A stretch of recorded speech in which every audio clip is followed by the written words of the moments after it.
sitting began this morning. And during the morning sitting, the Senate held its pre-meeting in a closed session.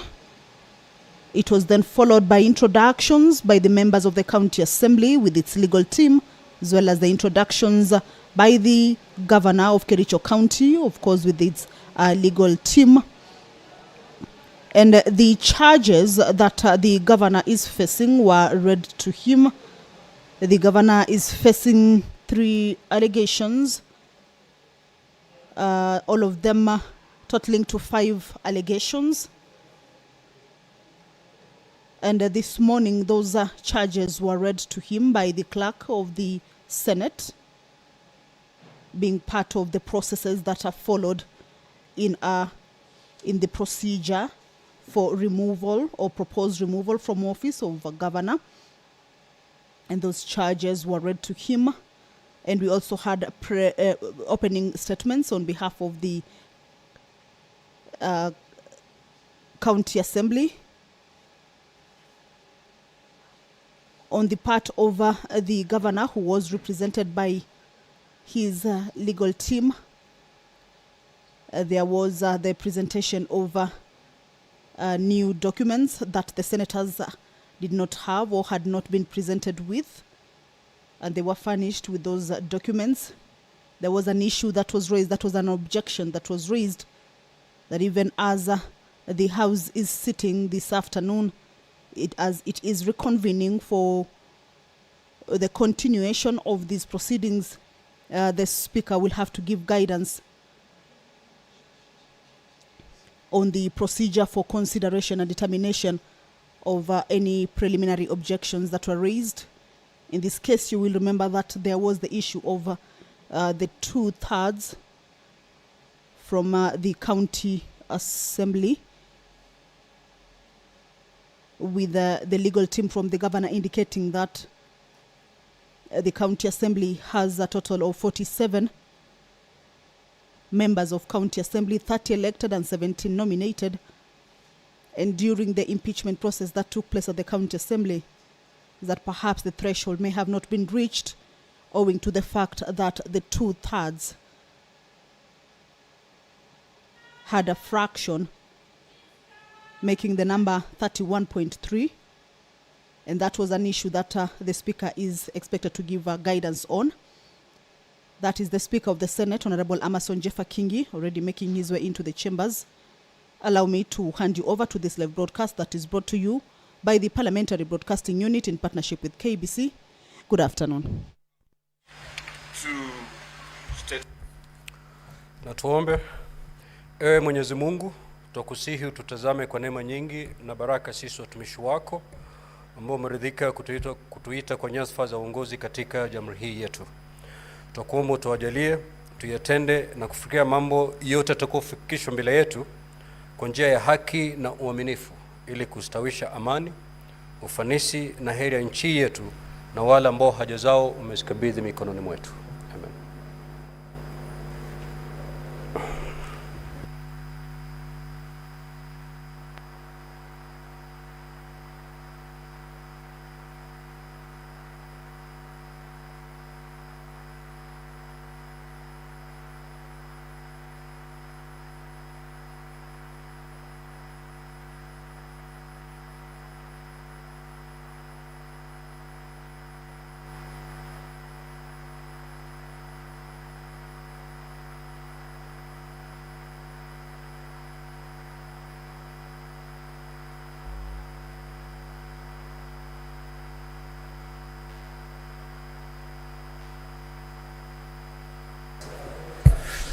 Clerk, do we have quorum? All right, proceed to call the first order, please. Order number 1, communication from the chair. Order number 2, hearing and determination on the proposed removal from office by impeachment of Honorable Dr. Eric Kipkoech Mutai, the Governor of Kericho County.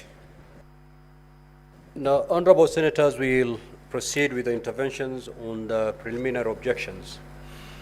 that have been raised by the parties. Senator Professor Tom Ojenda.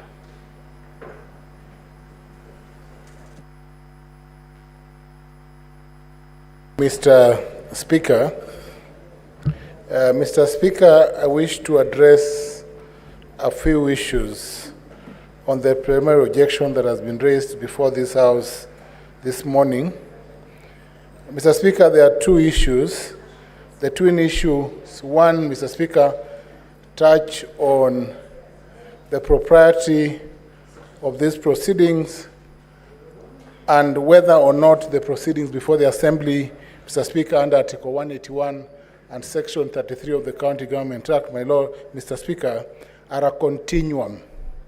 In law, Mr. Speaker, the process that defines the commencement of impeachment proceedings, Mr. Speaker, and it is instructive to note, has now been settled in terms of what constitutes a process. And Mr. Speaker, the Majority Leader, Senator Aaron Cheriot, has referred to two decisions that have informed prior impeachments in this House, the impeachment of Ferdinand Waititu and the impeachment of the then Governor of Nairobi, Mike Sonko. Both, Mr. Speaker, were my clients at some point, have therefore had the advantage of litigating on impeachment. But, Mr. Speaker, I will proceed to the first objection. Mr. Speaker, the proceedings of this House are cushioned from any other processes. And, Mr. Speaker... Order, Senator Tabitha, please. The proceedings of this House are cushioned from any other processes. When this court sits to hear impeachment proceedings, we sit as a court. And, Mr. Speaker, because all the issues will be canvassed here, what was raised by the counsel for the governor as preliminary objections do not strictly in law qualify as preliminary objections, because the House has been asked to look at various exhibits and to see various videos. That is the province of evidence, Mr. Speaker. On that account alone, the preliminary objections will collapse, because there are two interpretations of the whole number in the Nkadude case, Mr. Speaker, and in other decisions. This Senate would have to sit and consider all the submissions from parties to arrive at a proper finding as a jury at the end of this process and when witnesses are called.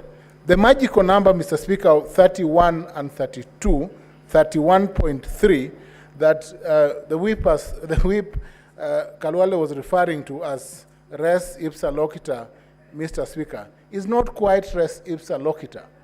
The facts are not obvious because the interpretation and the tilting of all numbers between 31 and 32 are matters of evidence and presentation before this House. And that we have seen from the submissions by the County Assembly and from the other side. Mr. Speaker, I've had the advantage, and I must say this, of litigating the question of continuum in the Wambora case, the case of Marete, Kauma, and Honorable Nyaga Wambora, which was civil Supreme Court petition number 32 of 2014, where the court, in summary, in dealing with Hassan Joe, Said Shabal, and other decisions, my Lord, Raila Odinga, and in citing the National Assembly Privileges and Immunities Act, Section 12, my Lord, Mr. Speaker, insulate this House from any contempt proceedings, number one. But number two, Mr. Speaker, it also insulates this House and other institutions from any claim of interference by other institutions. The Supreme Court, Mr. Speaker, in that matter, defining the independence of institutions as a primacy that must be considered, and the Supreme Court holding our petition in 2014 on the basis, Mr. Speaker, that a house, this House cannot be injuncted by a court. The orders issued by Judge Sergon, Mr. Speaker, cannot therefore stop the proceedings of this House. Mr. Speaker, just 1 minute. Mr. Speaker, just to note that a dark cloud hangs over the head of the governor, over the allegations that have been made. What other place would the governor have to clear the allegations made against him other than in this house? I think this is the opportunity for the governor and for the county assembly and the people of Kericho to know whether or not the governor is guilty or innocent of the wrongdoings that have been leveled against him. Mr. Speaker, allow this Senate to make a decision on this matter by going through a substantive hearing of all these allegations. Thank you, Mr. Speaker. Senator Murango. Asante sana mstahiki Speaker.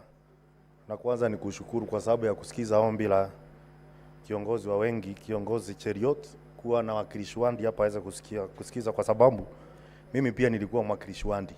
Na ni vizuri pia waone kwa sababu kesho watakuwa watu na maybe watakuwa hapa pia. Mstahiki Speaker, katika kanuni zetu za kundumu ambayo nyongeza ya 3 ambayo inapeana masharti ya utaratibu wa kusikiliza na kuamua mashtaka ya kumuondoa gavana mamlakani.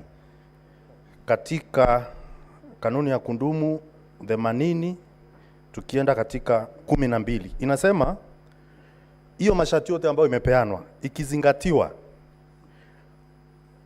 gavana atasikizwa na ushahidi utakapoanza utaendelea hadi seneti itakapohitimisha kusikiliza swala hilo. Mstahiki Speaker, tushaanza kusikiliza jambo hili na kanuni zetu za kudumu zinasema ya kwamba inapoanza tunafaa kwenda mpaka mwisho. Kwa hivyo nadhani seneti kwa saa hii haiwezi kuangalia namba ilikuwa namna gani.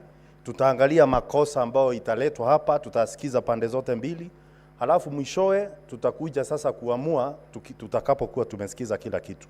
Kwa hivyo kwa mahali utatuelekeza Mstahiki Speaker, nadhani ni vizuri maseneto wapewe nafasi kuamua jambo hilo, kwa sababu kulingana venye nimesikiliza kesi kulingana na wakili wa gavana ni kusema kwamba wanakualika kufanya uamuzi.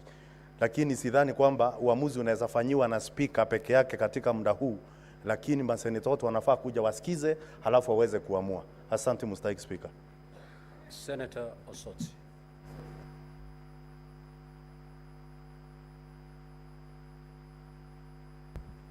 Thank you, Mr. Speaker. Mr. Speaker, indeed, listening to my colleagues, we are confronted with a very important decision to make on how we are going to dispense with a preliminary objection, because the matters raised in the preliminary objections are very weighty from both sides. And I want to agree with the senators who have said that Rule 30 does not apply in this case. It is the senators to make a determination. So, Mr. Speaker, I want to dissuade you from applying Rule 30 and instead let the senators exercise their constitutional right to determine whether the PO stands or not. And looking at the numbers, Mr. Speaker, I want to pick from Senator Muma, who talked about the numbers of women in the county assembly. I think we would need to get some wisdom or a communication from IBC, because from my experience, I know IBC has been doing rounding off. They round off to the next human being. So when we talk about 31.3, I think the next number is 32. That is what IBC has been doing. So I think we need to look at this matter very critically and decide through a vote on how we want to proceed. And if the decision is in support of the governor's preliminary objection, Mr. Speaker, then the whole matter collapses. And that's the position of the law, because it would not make any sense for us to proceed with a matter of this nature if the PO collapses, if the PO succeeds. So, Mr. Speaker, I want to dissuade you from applying rule number 30, but allow the members to make a determination through a vote. Senator Chute. Honorable Speaker, I am not a lawyer. I've been in business for many years. And if you look at what is happening in business circles, you'll find that a shopkeeper writes 999, price of 999. Why are they doing this? It's because they want to attract a customer. The price can be 1,000, but he wants to attract a customer, and he puts 999. Referring you to Section 33 of the County Government Act, it clearly says minimum of 2/3. Honorable Speaker, the County Assembly of Kericho should go back and get 32 people, 32 Senate members of County Assembly, and come back to the Senate. Honorable Speaker, you know, we are not here to sacrifice the governor of Kericho. We need to protect each and every person. If that person was brought here in a way that the Constitution has made it very clear that anything that is less than 2/3 is not acceptable. So, Honorable Speaker, 31 is not 32. 31 is 31. If they can bring the governor here with 32 votes, I'll say yes, that's acceptable. So let them do their homework vizuri and come back with 32 votes, and that is how we'll prosecute this case. Thank you very much. Senator Mutai. Minority Leader.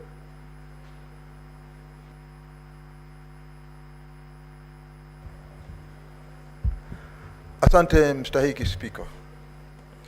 Mstahiki Spika, jambo la kwanza kwa hivi sasa ni kwamba watu wa Kericho wanaketi wakijua kwamba gavana wao ama kesi yao hivi sasa iko ndani ya Senate.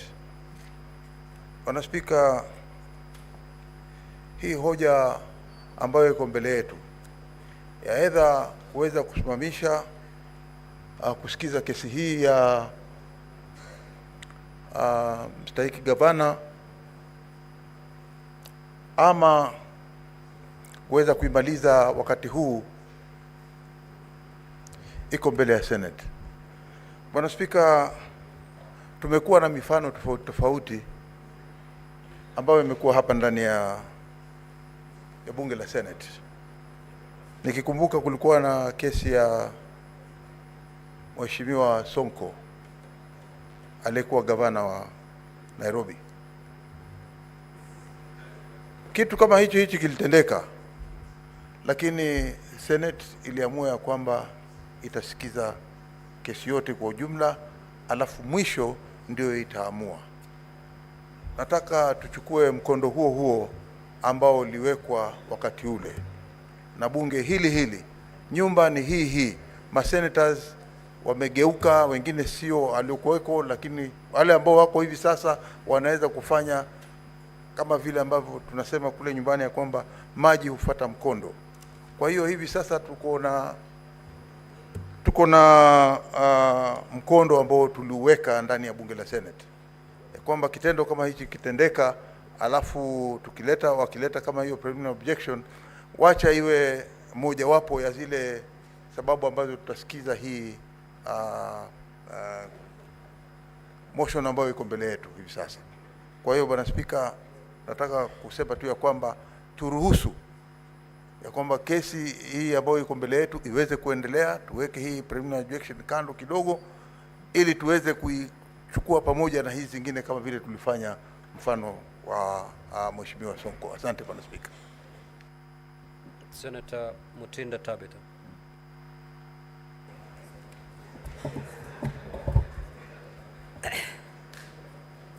Thank you, Mr. Speaker, and I want to agree with colleagues on the point that Parliament is independent and so cannot be injected.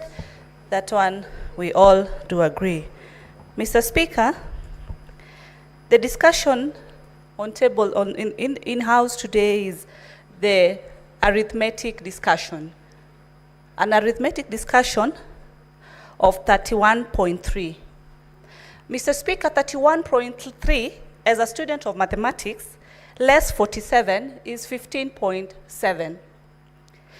At this point, Mr. Speaker, does it mean that 15.7 MCAs of Kericho did not vote on this motion of impeachment, but then 31.3 did vote?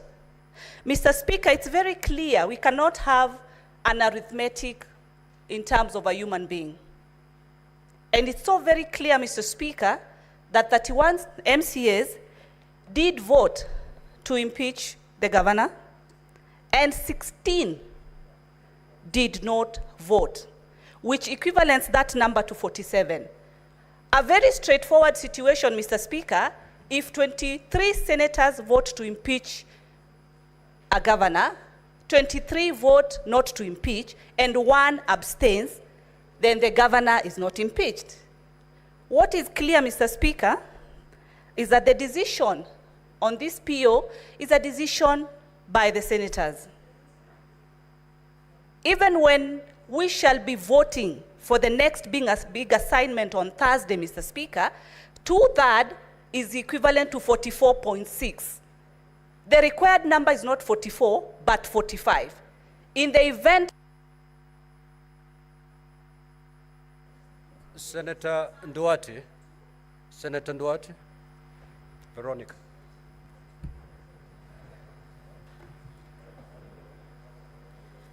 Honorable Speaker, thank you for the opportunity to contribute to the issues at hand, the preliminary points that have been raised, and application. At the very onset, Mr. Speaker, I would encourage you not to take the bait of having to determine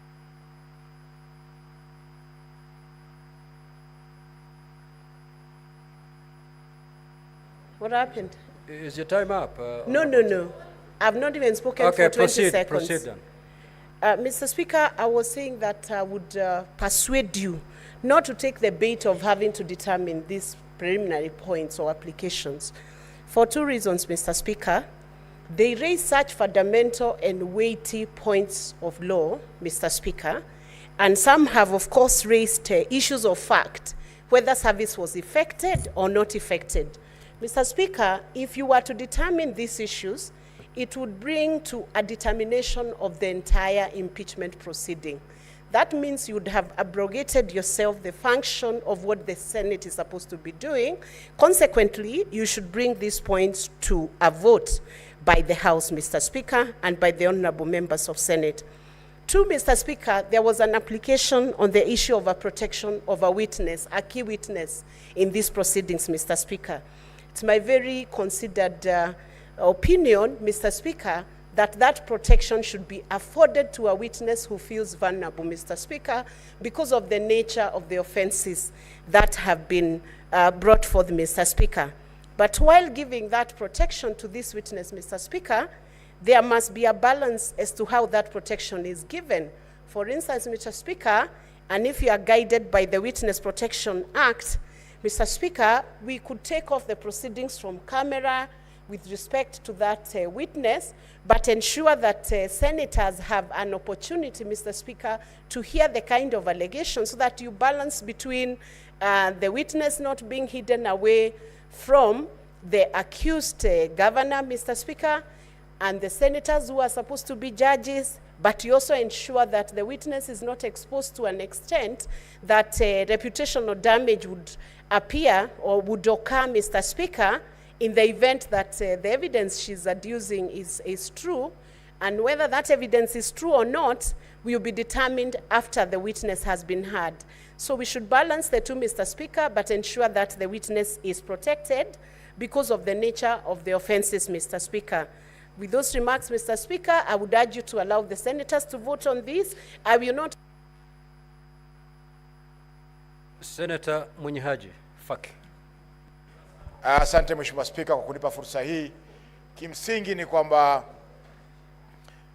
mawakili wa gavana wanataka masuala haya yaamuliwe kabla ya kusikizwa kwa mashtaka ambayo yameletwa hapa na assembly ya Kericho. Mheshimiwa Spika, tukiangalia bunge la Senate linapokaa kuangalia masuala ya impeachment ni kama mahakama, na katiba yetu inasema katika kifungu cha 159 ni kwamba mahakama zinapokaa haki iamuliwe bila ya kuzingatia masuala magumu ya procedure na vile vile pia kiteknikali. If I may read it in English, Mr. Speaker, is that justice shall be administered without undue. Senator Faki, choose the language you'd wish to for the make benefit of the samani, Mheshimiwa Speaker. You started in Kiswahili, proceed in Kiswahili. Sasa samani, Mheshimiwa Speaker.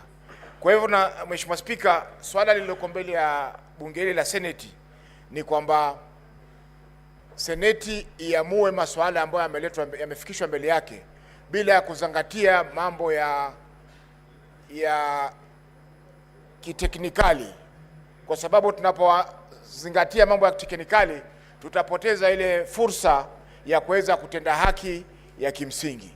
Jambo la pili, Mheshimiwa Speaker, ni kwamba bunge la Senate linapiga kura kutokana na masuala ya delegation. Kwa hivyo hili ni swala ambalo linaathiri counties, na kwa masuala yote yanayoathiri counties uamuzi huwa ni wa kupiga kura wa zile delegation 47 ambazo ziko katika bunge hili. Kwa hiyo Mheshimiwa Speaker, swala la wewe kukata kwamba swala hili halikutimizwa ama swala la quorum halikutimia katika bunge la Kericho, la bunge la kaunti ya Kericho, Mheshimiwa Speaker, hapo utakuwa umekeuka katiba na vile vile pia umekeuka kanuni zetu za bunge hili, ambapo zinasema kwa masuala ya uamuzi iwe ni kwa sababu ni masuala ya delegations ambazo ziko katika bunge hili. Asante sana Mheshimiwa Speaker. Senator Kericho Tabitha.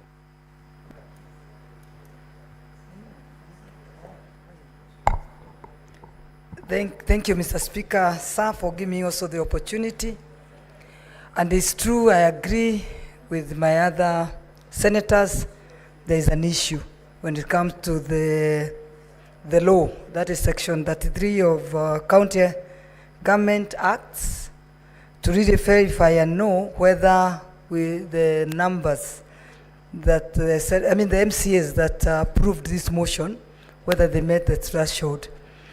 But I'm lucky because I happen to have continued my maths, where you reach a point where maths and science go together. So when it comes now to 31.3, the science math says there is no half person, so it should have been 32. The 0.3 is always becomes a whole person, which it should be 32. But now the other big question is, if this motion is returned back to the county assembly, how sure are we that it will not come back within a week? So I think we are now again not very sure whether we are going to save or hurt the people that brought this motion here. But it is true, we've not met the threshold. It should have been 32, not 31. Thank you, Mr. Speaker, sir. Senator Sifuna. Senator Eddy, certainly you cannot rise on a point of order. There is no senator speaking. Senator Lomenan.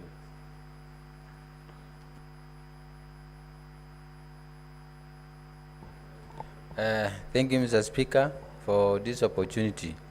Mr. Speaker, as I've listened to the councils from the both sides, Chair, we have a heavy duty to do in this Senate House, and we need time. Chair, if you see the voluminous books that are with us, there are many contents that we have to listen before we make a ruling. Chair, I will want to urge this House and you, Mr. Speaker, to give us an opportunity as senators, our judges, to make a ruling of this issue of appeal by making a vote. And then we continue from there, Mr. Speaker. Thank you, sir. Senator Wamatenga. Thank you very much, Mr. Speaker, sir, for giving me this opportunity. Indeed, we are invited as senators to do justice to a matter brought before us. But even before we do that, Mr. Speaker, it is our duty and responsibility as the whole country and the whole world watches to ensure that we do justice to matters that are come before us. Mr. Speaker, sir, it has been cited that decisions have been made and presidents have been set. But that notwithstanding, Mr. Speaker, it is also imperative that we interrogate that under which condition those decisions and presidents were set. Mr. Speaker, sir, as an engineer, I know that rounding numbers to the nearest is a common practice. However, Mr. Speaker, sir, we are invited in this matter not to look at the case before us scientifically, but to look at it as is required using the jurisprudence that have been set before. Mr. Speaker, 31.3 cannot meet the threshold. And therefore, I think it is imperative that we as senators move a motion and decide on this matter, determine this matter, even before we go into full hearing, because that is the responsibility that we have, and it is what people expect of us, and it is what we must do as senators. Mr. Speaker, the role of these senators sitting here, when they come and sit as juries, we must make a decision whether the prerequisite preliminaries have been met. If they are not been met, Mr. Speaker, then we must return matter to the sender so that they can meet the threshold and we can be able to be sitting in a matter that is supposed to be sat for by this House. Mr. Speaker, sir, I submit. Senator Eddy. Senator Eddy. I thank you, Mr. Speaker. Mr. Speaker, what we're invited to do in this House on two substantive POs, Mr. Speaker. One, I cannot belabor, Mr. Speaker. We cannot be gagged by decision of court from doing our job. So I think that one we are in tandem, Mr. Speaker. On this issue of mathematics, Mr. Speaker, you are invited to make a decision which I think that it is the House that should make. One is a practical question and the other one is a mathematical question. Practically, Mr. Speaker, you cannot have a fraction of human beings reduced to the lower number. And mathematically, Mr. Speaker, I think that it is a question that probably would have needed a judicial review even long before it came to this place, Mr. Speaker. Because constitutionally, this question of 2/3 has never confronted the country. And Mr. Speaker, the only time that we see it, and especially from the cases that has been presented here, is the case for Tana River, Mr. Speaker. So as a House, I think it behooves us to go with the larger question of what has been determined in court. And what has been determined in court as per now, without a judicial review, is the case for Tana River, which then can be the only legal basis and legal framework that then we can be able to use to question this practicality of numbers.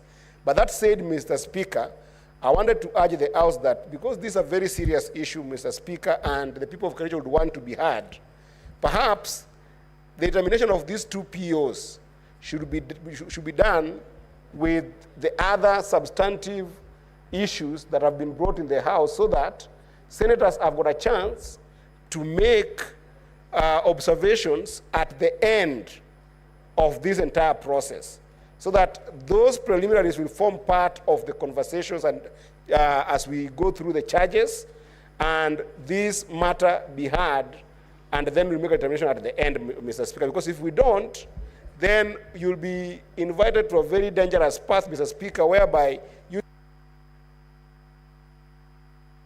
Senator Oroba.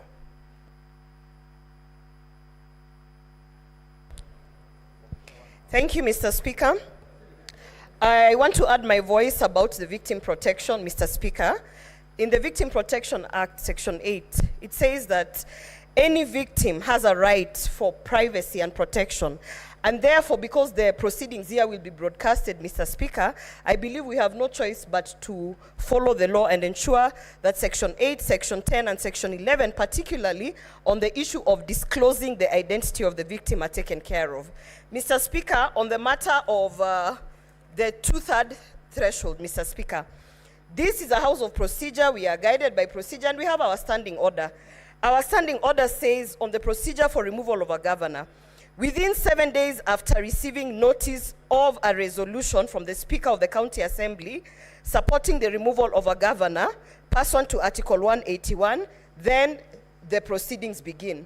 Mr. Speaker, in that sense, why are we even debating this?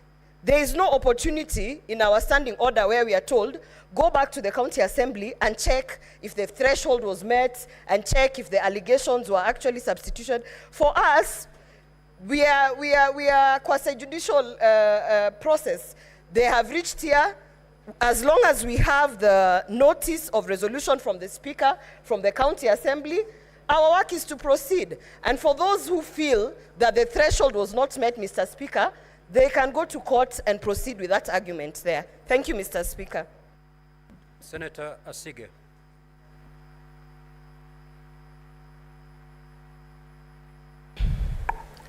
Thank you, Speaker. I have two observations to make. It's my understanding that the Kericho County Assembly consists of 47 members, and Section 33 of CGA requires 2/3 of the votes are needed to support an impeachment motion, which means that the County Assembly needed 31.3 votes. And further, if we use the Nkaduda versus County Assembly of Tana River case, we can infer, because of jurisprudence, that a natural person cannot be fragmented into a fraction. And therefore, the logical thing to do, of course, would be to round off the decimal to the nearest round number. And the nearest round number in this case is 31. Speaker, we are here as a quasi-judicial hearing. And I see us, of course, as judges, very, very strongly so in this case. And Speaker, I also see us akin to scientists who have been given the mandate to deal with this case with precision. This is a laboratory, Mr. Speaker, and we are all scientists, and we have been called to make a very fine cut in this, with these POs. Speaker, science has laws. There is the law of gravity, law of motion, the law of the Mendel's law, the Megan law, several laws, Mr. Speaker, and those are absolute. They cannot be moved. They cannot be wished away.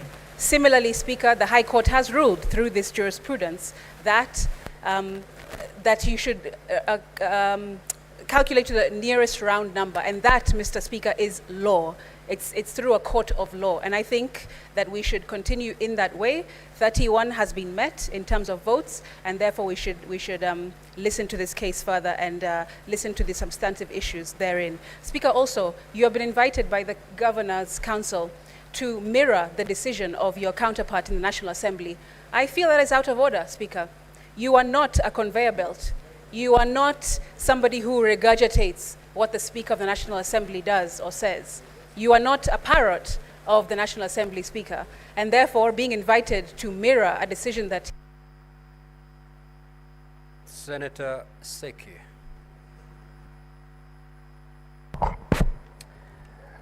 Thank you, Honorable Speaker. I also stand to put my voice on this matter. Honorable Speaker, I want to believe that the County Assembly have pronounced themselves, they have presented themselves. The Governor panel has also presented themselves. And now it is the Senate now to determine whether to listen to the PO to proceed with this matter. But I want to assure and believe that this matter will be determined in whichever case, Honorable Speaker. Either we have presented ourselves, we have pronounced ourselves, we have determined ourselves before this case, or even when we determine this case when we are finishing we listen this case towards the end. I want to believe that this is the right time, that we need to hear both sides, the county assembly and the governor, the governor's team, so that at the end of it all, everything will determine, because we will see if true the county assembly had the threshold or not, or the governor has issues that has been accused to. It is going to be determined towards the end. So, Honorable Speaker, I believe that this is a time when we need to hear this case. We need to hear because the process has started, and there is no way we can stop this process. So, Honorable Speaker, I want to support that we proceed with the matter. Thank you very much. Senator Akenye Beatrice. Honorable Speaker, I thank you for giving me the opportunity. Honorable Speaker, the issue that I want to talk to is the issue of the threshold. Honorable Speaker, you can't round off human beings. And if a threshold has to be determined, Honorable Speaker, and it has been stated, to me, Honorable Speaker, there is no way around it. We must look at the issue of threshold, and it must be determined, Honorable Speaker, because we cannot set a precedent that is otherwise. Honorable Speaker, on the PO, if it has to be determined, it is a matter that does not concern counties, and so, Honorable Speaker, I stand guided, but I think all the 67 senators stand to determine, to vote on that. Otherwise, Honorable Speaker, on the issue of threshold, Honorable Speaker, I want to support that the threshold must be met from the word go. Thank you, Honorable Speaker. Senator Methu. Thank you very much, Honorable Speaker. I don't want to buttress what my colleagues have said. I want to agree that on the first PO, it was, by the way, because precedences have been set that Parliament cannot be injected on the course of its work. But Honorable Speaker, you've been invited to make a very critical decision, and without speaking on whether the threshold was 31 or 32, both parties have come with arguments and counter-arguments. Why they actually think that 31 would be the threshold, why they think that 32 would be the threshold. Authorities have been cited, especially in the Tana River case, the County Assembly, or Speaker Kaduda versus the County Assembly, on the number as to at what point you should be able to truncate the numbers, and they actually believe that it should be rounded off to the nearest whole. The defense of the governor through their counsel, Katwa Kigen, they actually feel that even at the very beginning or the inception of this county assembly, there had been set a precedence that 32 would be the number. So, Honorable Speaker, you've been invited to make this particular decision, and this is a weighty decision because if you are to allow this PO, then this impeachment proceeding will fall as at now. We shall not have, the jury will not have had an opportunity to make a decision on this particular matter. It is a very serious invitation, and I would want to dissuade you, Honorable Speaker, from allowing or agreeing to fall prey to Rule 30 of the rules of procedure, that you make this decision on the preliminary objection. Please, Honorable Speaker, allow the 47 delegations to make this decision on whether, well, it could be 67 or 47, whatever would be the case, Honorable Speaker, if it touches on the counties, Honorable Speaker, but allow senators who are the jury, who are the judges on this particular matter, to make this decision. Honorable Speaker, for you on this matter, you are an umpire. You have no dog in this fight. Yours is to just umpire. Now, honorable senators, we need to make progress. I may take your seat, Professor Minority Leader and Senator Kajwang. I've heard you, and nothing new seems to be coming out at this juncture. And therefore, for us to make progress, you'll allow me to use Standing Order number 1 to suspend the sitting for 15 minutes so that we resume at 3:30 for me to go consider the interventions you've made and give a way forward on how we are going to dispense with this matter.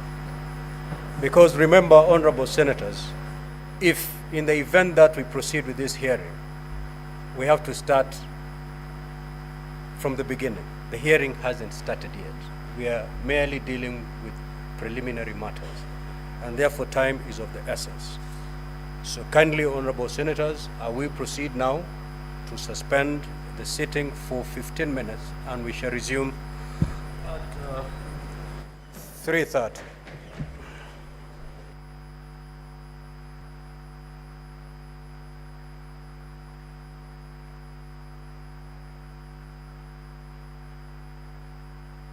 As you will notice that this is not the ordinary preliminary objection that we've been dealt with before.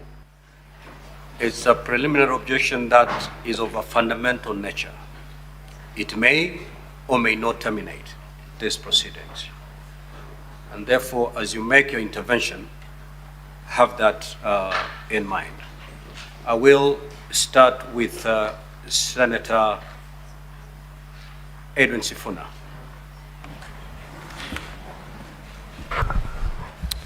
Honorable Speaker, allow me to put the question to council for the... Senator for Meru. Certainly you cannot stand on a point of order because I don't see anything disorderly from the Senator for Nairobi. Just take a seat, Senator Sifuna, unless you're seeking for an intervention. Honorable Speaker, of course, the honorable member for Nairobi, Senator for Nairobi, is quite in order. But I was just seeking one guidance, Mr. Speaker, also looking at the time. Maybe you can guidance on the number of minutes we can take on this, the senators, and also how many minutes can one senator use on the floor, Mr. Speaker. Honorable senators, if you strictly apply the rules of procedure, then you have 2 minutes. Proceed. And 2 minutes it is. Thank you, Honorable Speaker. My question goes to Council for the Governor. And Honorable Speaker, I would like to refer him to volume 1 of his documents. At page 7, Honorable Speaker, paragraph 20, there is an averment there, Council, that has been made by the Governor that in fact there was a holding of the High Court, and this is in reference to Malindi ELRC petition number E006. I don't know if we are together. Council, page 7 of the bundle at paragraph 20. Council, the volume number 1 of the Governor's bundle, page 7, for heaven's sake, Honorable Speaker, my time is being wasted by things that I've already said. Just proceed. Honorable Speaker, I'm referring to bundle volume 1 of the Governor's Senator bundle. Sifuna, you at page can only 7. repeat if I tell you to repeat. Thank you, Honorable Speaker. Council, you have presented the averments at paragraph 20A as a holding of the court.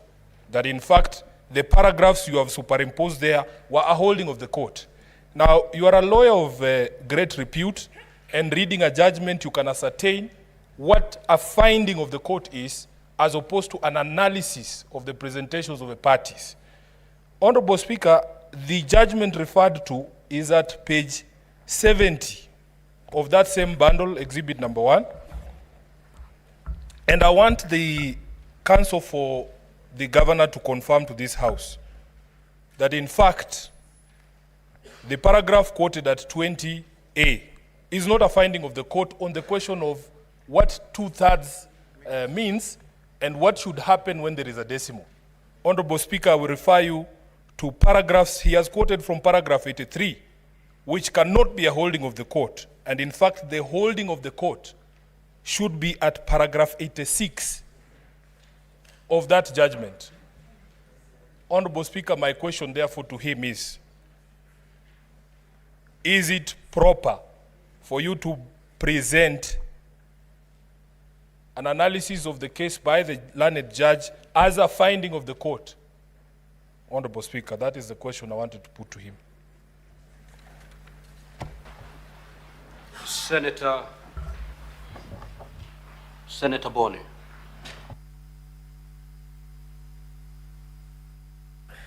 Thank you, Mr. Speaker. Mr. Speaker, my comment on this will be limited on what I beg that the House adopts to help this country. This is a very serious matter, and Mr. Speaker, it is already on record that no court can injunct Parliament. So the first PO should collapse. A decision has already been made. My second comment, Mr. Speaker, is on the question of numbers. Kanzo Mutuma, what would you like the governor to prove? It is a scientific fact that 47 divided by 2/3 is 31.3. As you guys say in law, res ipsa loquitur. It proves by itself. What do you want him to prove? It is not possible for a human being, Mr. Speaker, to be a fraction. I want, Mr. Speaker, to urge the Council that because you also have a responsibility to grow the philosophy of impeachments, let us agree that on this one, let us give it to the governor. We give him the fact that a fraction of a human being does not exist. Next time, come with full numbers and we would listen to you. Finally, Mutuma, because you're very experienced in this process, listen to what the Speaker of the National Assembly said about the same thing. The County Assembly of Nyamira said about the same thing.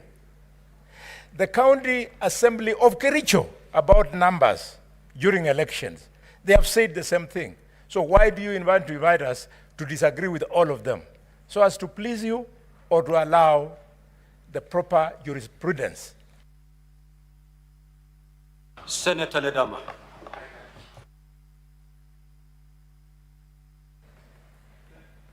Thank you, Mr. Speaker. Mr. Speaker, I just want some clarity from the Council of the Governor. The Council for the Assembly has presented facts that this matter had already been determined by a court. In their Volume 1, page 131, there's a finding of the court that when it comes to the issue of 2/3, it is not an issue where you determine the question of a human being being able to be fractioned, but rather a scientific. Are you then, in your submission, questioning, or rather, have you challenged, or has anyone else challenged that finding of the court in the matter of Michael Justin Dunda with the County Assembly of Tana River? So that is a point that I'd like you to clarify, because this is a finding of the court. Number two on that issue is on the finding on the matter to deal with JSC, where the court, according to the facts presented by the Assembly, stated that you round off to the nearest whole number. What would be the nearest whole number in a matter which is 31.3?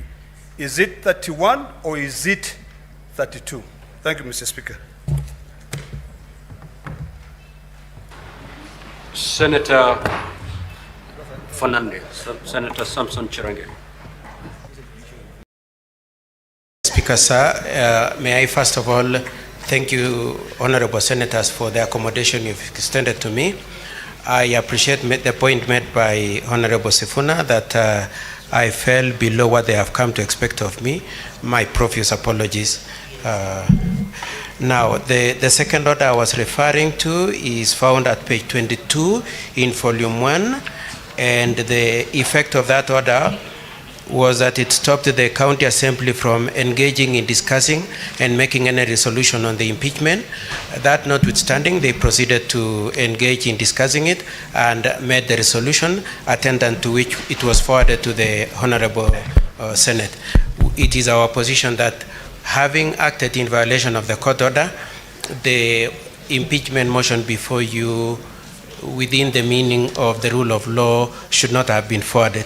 And the relevant part of that order is order number 5, in which the Senate was told that pending inter partes hearing, the motion dated 1st of October, interim conservatory orders are issued against the respondents jointly and severally, suspending and staying the debating, considering or acting upon the notice tabled on 23rd September 2024, and motion moved on 24th September 2024 for the removal of the applicant governor from office. Those are my first two preliminary objections. Mr. Speaker, sir, I would like to move on to the third preliminary objection, and the third preliminary objection is to the effect, Mr. Speaker, sir, that this motion before you does not meet the 2/3 threshold. Now, Mr. Speaker, sir, the absolute facts upon which I wish to raise that preliminary objection as number one, Mr. Speaker, sir, I know I'm out of time, so I'll be as fast as possible. The first one, Honorable Senators, is that Kericho County has 47 members of County Assembly.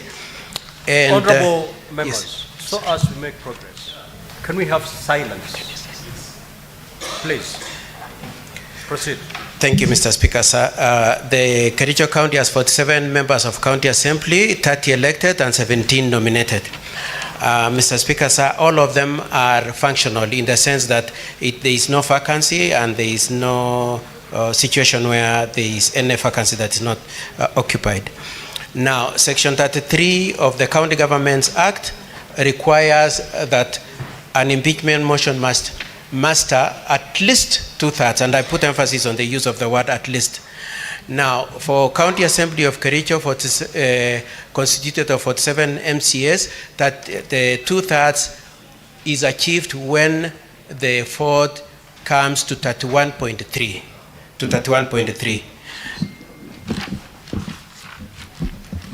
Thank you. I'm being asked to change the microphones. Now, in the case before you, Mr. Speaker, sir, and honorable senators, the impeachment was passed with a vote of 31 votes. And it is our argument that 31 is not the same as 31.3. If you combine the use of the word at least in Section 33 of the County Governments Act with the threshold being 31.3, when you scale down to 31 as opposed to 31.3, then you have immediately fallen short of the requirement of the statute requiring at least 2/3. Now, 16 of the County Assembly members, as per the Hansard which you have been availed, Mr. Speaker, sir, and that Hansard is in volume 1, page 82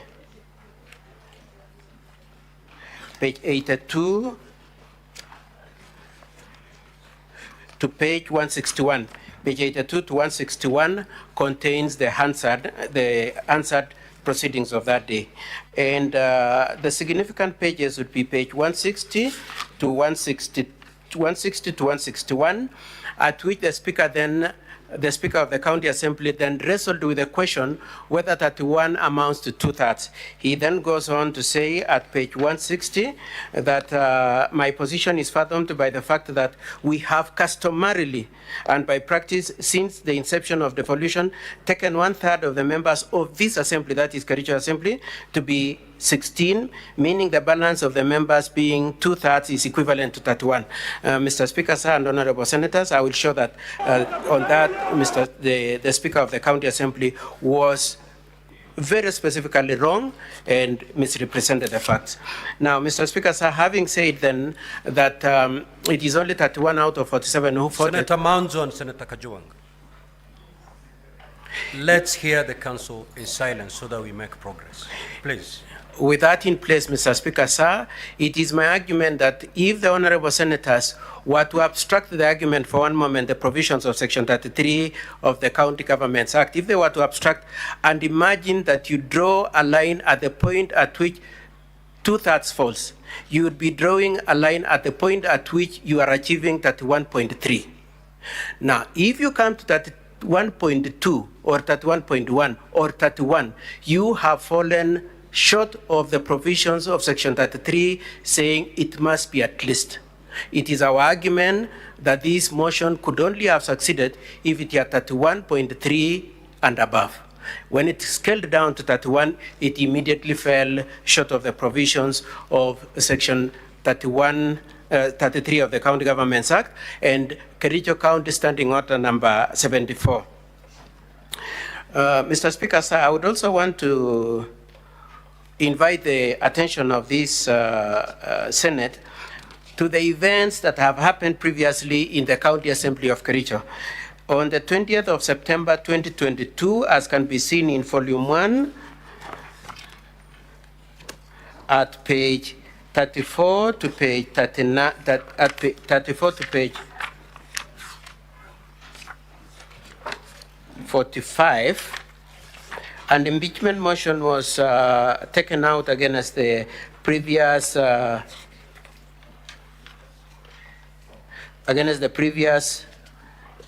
sitting governor,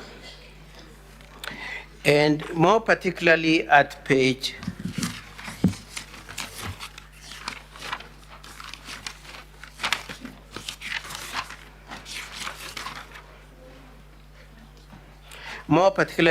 34, may I make a correction, Mr. Speaker, sir, and honorable senators? The impeachment is at page 34 to page 36, not 37, page 34 to 36. It will be noted that those impeachment proceedings of the honorable previous governor that took place on the 14th May 2024, you will see 14th May 2014, 10 years ago. At paragraph 1, the Honorable Speaker then indicated that I wish to notify the members that there is a constitutional requirement and standing orders that for this motion to pass, there should be 2/3 of the members present in the House. So the clerk, before the motion is moved, kindly confirm that we have 32 members. It is clear 10 years ago that the Kericho County Assembly was very clear in its mind that any impeachment or the threshold of 2/3 requires 32 out of 47. I would like to cite another example that happened 2 years ago, and that is at page 37.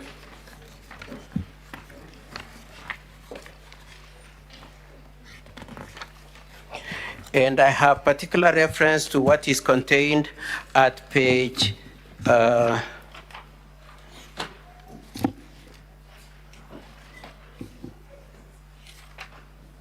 at page 42 of that bundle. At that page 42, Mr. Speaker, sir, and honorable senators, this was the election of a speaker, but not just any speaker, but this specific speaker, Mr. Speaker, sir. And in that discussion also, whether he could take office or not, it was discussed to this effect when it was being presided by the clerk. The clerk said, "Thank you very much, honorable members. Before we proceed to count the votes, I have very important message to communicate. Please note that the person shall not be elected as a Speaker of the County Assembly unless supported by 2/3 of the members of the County Assembly. 2/3 of 47, we need 32 votes or more. And that if we don't get that, then we'll have to repeat the elections." Mr. Speaker, sir, I would like also to play the audio upon which this specific speaker who presided over these proceedings was elected and which reflects that 32 votes. I request your IT department to play video number 2.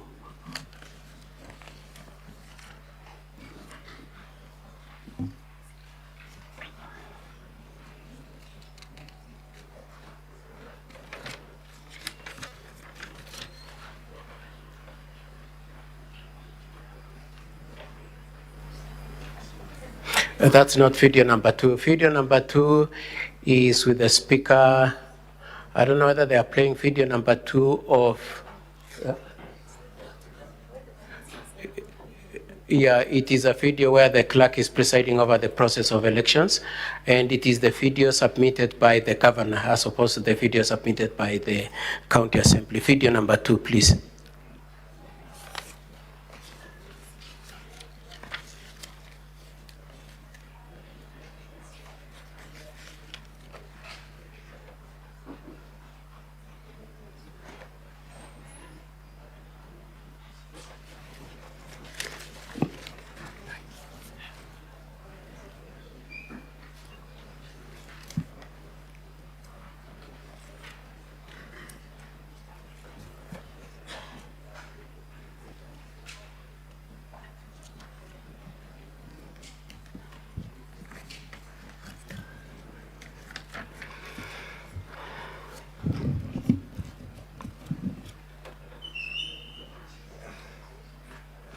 Mr. Speaker, sir, can I proceed and then we come back to the video when it's found so that we save on time?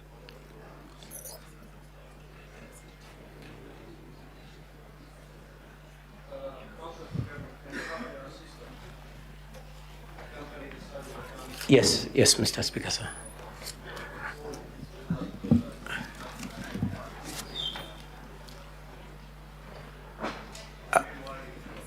I'm sorry, Mr. Speaker, sir, I didn't hear you. Yes, he's gone. He's just left. He's just left, Mr. Speaker, sir. Can I argue the other points and then I come back to it? Yes, thank you very much, Mr. Speaker, sir.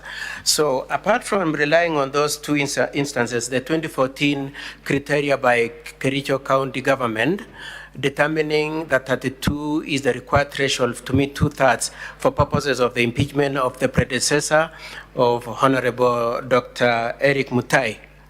Apart from that, and apart from the criteria also applied when the current speaker who approved of this motion also said that it was also decided that 32 MCS required to vote in support to amount to 2/3. I wish to make reference also, Mr. Speaker, sir, to the events of the National Assembly. Mr. Speaker, sir, your colleague, the Honorable Mr. Moses Watengula, in a ruling made on 1st of October, and which I pray, Mr. Speaker, sir, you take judicial notice of, and it was in public domain, discussed the issues that had been raised by a number of MPs, being whether 2/3 is mastered by 116 MPs or 117. And the very relevant bit of that situation, Mr. Speaker, sir, and honorable senators, is that in the National Assembly, 1/3 of the total number of members of the National Assembly, being 349, came to 116.33. And so we find similarity with our case being the 0.3 into 1.3 is the same as what happened in the National Assembly being 116.3. And the Speaker was very categorical saying that then the 2/3 for purposes of the 1/3 to approve the impeachment motion for the Deputy President would require 117, being that you move a step further. You don't scale down to 116, you scale up to 117. And Mr. Speaker, sir, that ruling by Honorable Moses Watengula is dated 1st of October 2024, and it was in public domain. And we pray, Mr. Speaker, sir, and honorable senators, that the criteria used to elect the Speaker, the criteria used to impeach Honorable Chepkoech, the criteria used to consider the impeachment of the Deputy President, I know it hasn't happened, the criteria used to approve the impeachment of the Deputy President at the National Assembly used one formula being that you move a step further because you cannot have a fraction of a person. That criteria should not then change in the case of Eric Mutai and be that you scale down just because it is Eric Mutai. It is our argument that that would be discriminatory.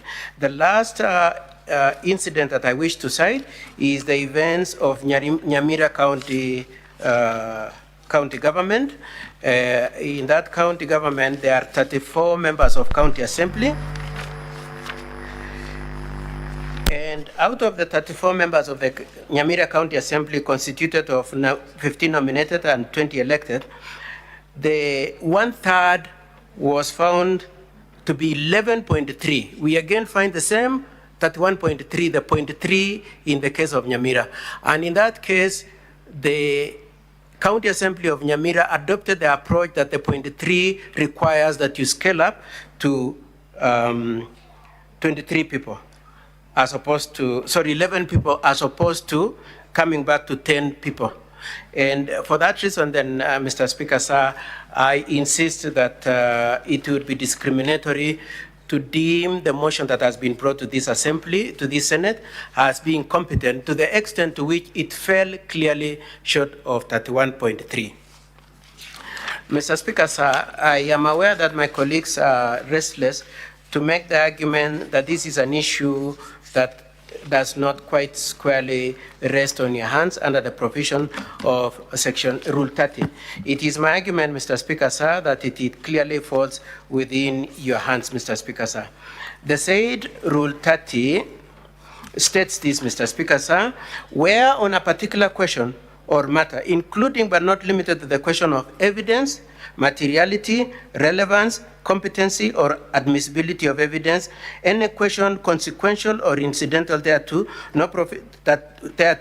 where no provision has been made in the standing orders for or in these rules, the Speaker of the Senate shall rule, and your decision will be final. Mr. Speaker, sir, it is my argument that this is an issue that falls squarely in your hands.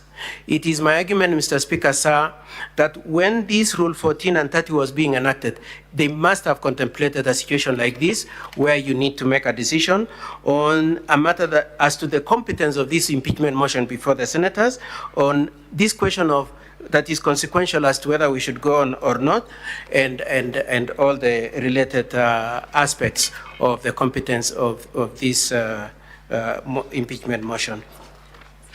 Mr. Speaker, sir, it is my argument that the Senate, in a certain sense, is on trial. It is on trial as to whether it will maintain the requirements of Section 33 on the at least 2/3, and the attendant aspect of the rule of law flowing from whether or not there is observance of that requirement of at least. Mr. Speaker, sir, I will request for just 7 minutes to play the video to make reference to a decision made by Justice Manani, and which is in volume 1, page 60 to page 78. And in that case, Mr. Speaker, sir, the learned judge said that where the committee requiring a certain threshold, in that case it was 1/3, where they sat over a proceeding that fell short of the 1/3, that is at paragraph 90 onwards, then that page, I said it is page 60 to page 87, and in more particular, paragraph 90, which is at page 71. At page 71.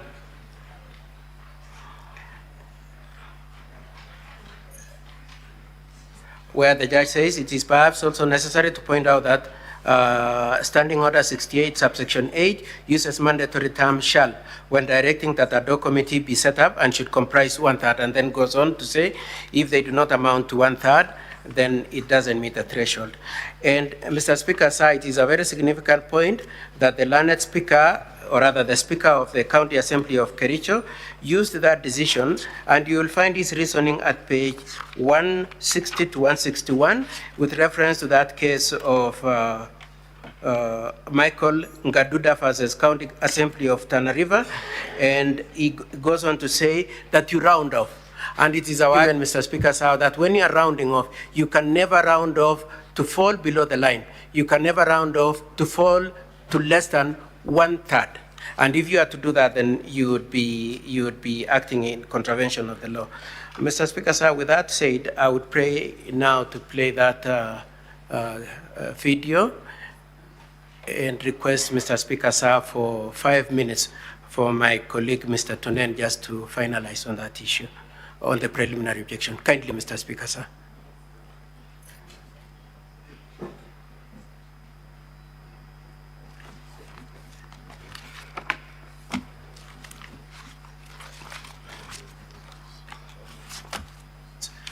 my colleague, Mr. Tonen, just to finalize on that issue, on the preliminary. Yes. Thank you, Mr. Speaker.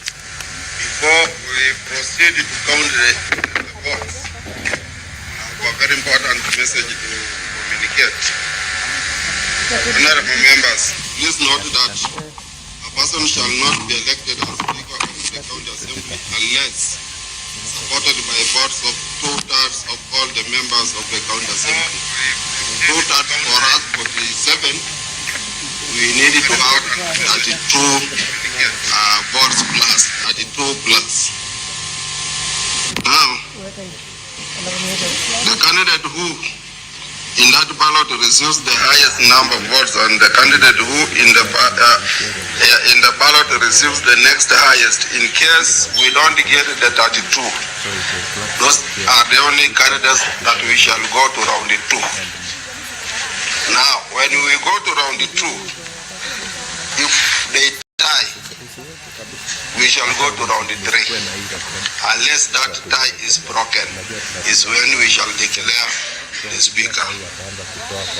Thank you. Now I will ask the Sergeant at Arms, please open that thing. I think that's okay, Our Mr. control Speaker, sir. sheet is the number of votes first. We want to count first 47.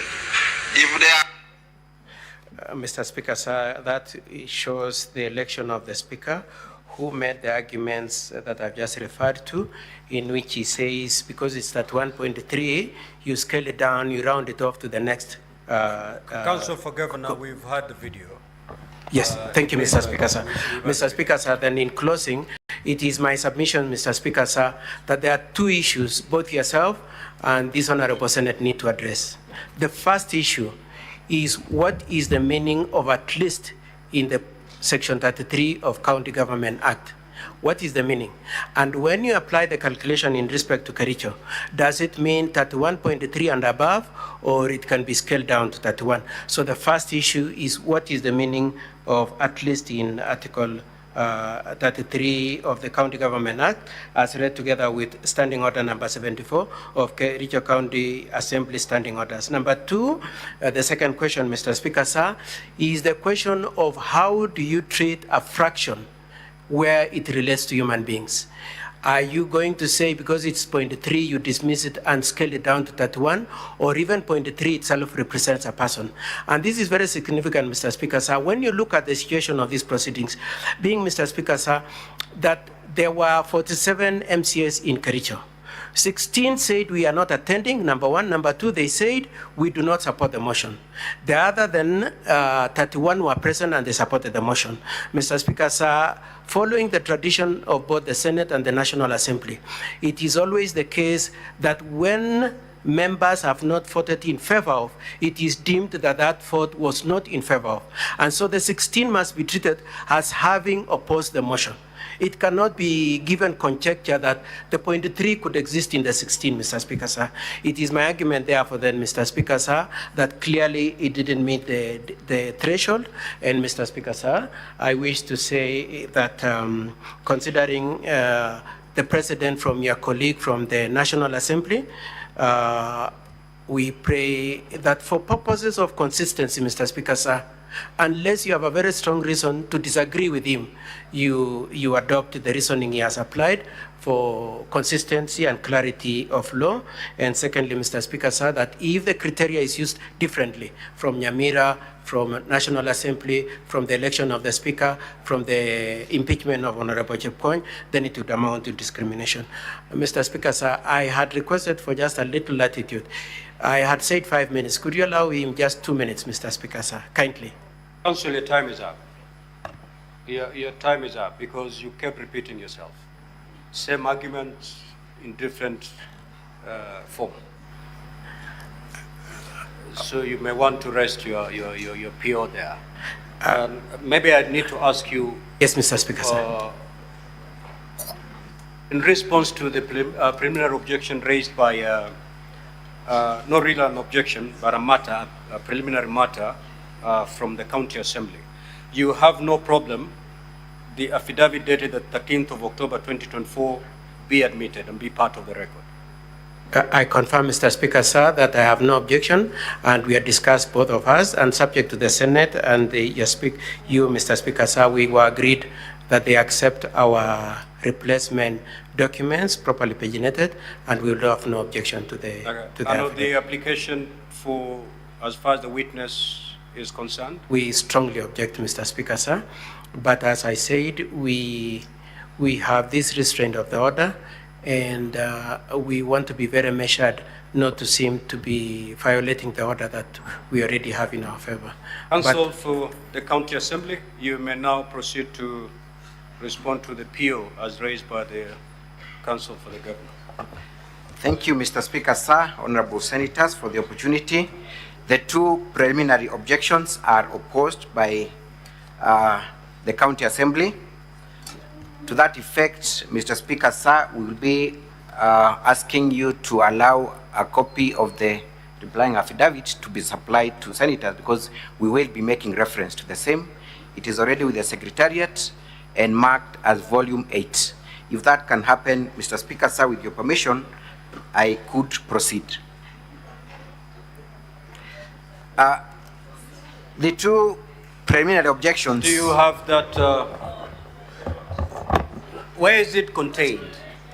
It is yet to be supplied, but it is with the Secretariat pending your ruling, Mr. Speaker, sir.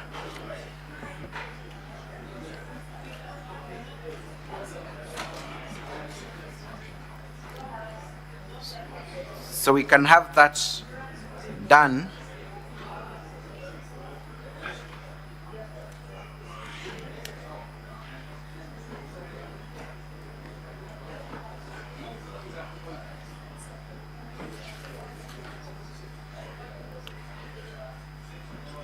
Which affidavit are you referring to, Council? Volume 8 of the Governor's, of the County Assembly's documents, Volume 8. Are you referring to the affidavit of 13th of October 2024? Yes, indeed, Mr. Speaker, sir.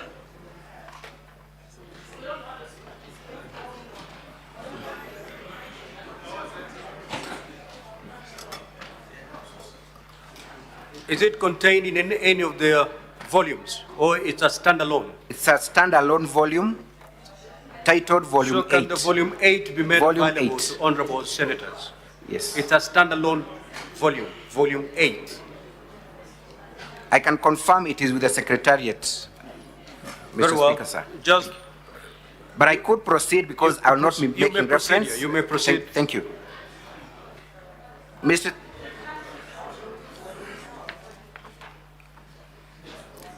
Proceed, Council. We object to the two POs on the ground that the very nature of a PO, Mr. Speaker, sir, and honorable senators, is that it has to be on a pure question of law. What Council for the Governor is inviting you to do at this juncture is to consider matters that are disputed, matters of fact. It is settled law that if an issue is contested, if an issue is in dispute, that can only be determined by way of evidence. When you look at the issue of existence or non-existence of the court orders, the County Assembly has strongly opposed that line of argument and has brought evidence to show that there were not court orders. In fact, the County Assembly is arguing that those court orders are either forged or a manipulation of the judiciary system. That evidence can only be tested if we bring a witness before you to be able to clarify on that issue. That cannot be done by just submissions from the bar. On the issue of whether the motion met the threshold, the 2/3 rule, again, Mr. Speaker, sir, you will note that this is an issue that has been contested. We will be producing evidence before you to indicate indeed that that threshold was met. How then, honorable senators, are you able to make a determination without listening to the evidence, without looking at the materials that both parties are relying on? We submit that the only way to do that is to allow this matter to proceed on merit. Then you can question the validity of a certain fact by cross-examination, by examination in chief, and by questioning the witnesses that will be relying, or rather seeking to produce those particular evidences. I note that Council has sought to rely on Rule 14 and 30 of your rules here to make an assertion that the decision on the two POs lies with the Speaker. We beg to differ, Mr. Speaker, sir, on the following reasons. One is that today the Senate sits not as a legislative house, but a quasi-judicial body. So any decision to be made must be made in your capacity as a quasi-judicial body. So the question then is, who is sitting to hear the matter of impeachment of the governor? Is it the Speaker or is it an individual senator? My submission is that it is the House that is seeking to listen and give a determination on the question of the impeachment of a governor. And judicial authority is usually aimed at settling a dispute between two parties. There are two ways of making that determination. One is on a technicality or on a preliminary basis. Two is through hearing on the merits of the case and making a determination. Either way, that decision can only come from the fact finder, from the judge, from the jury.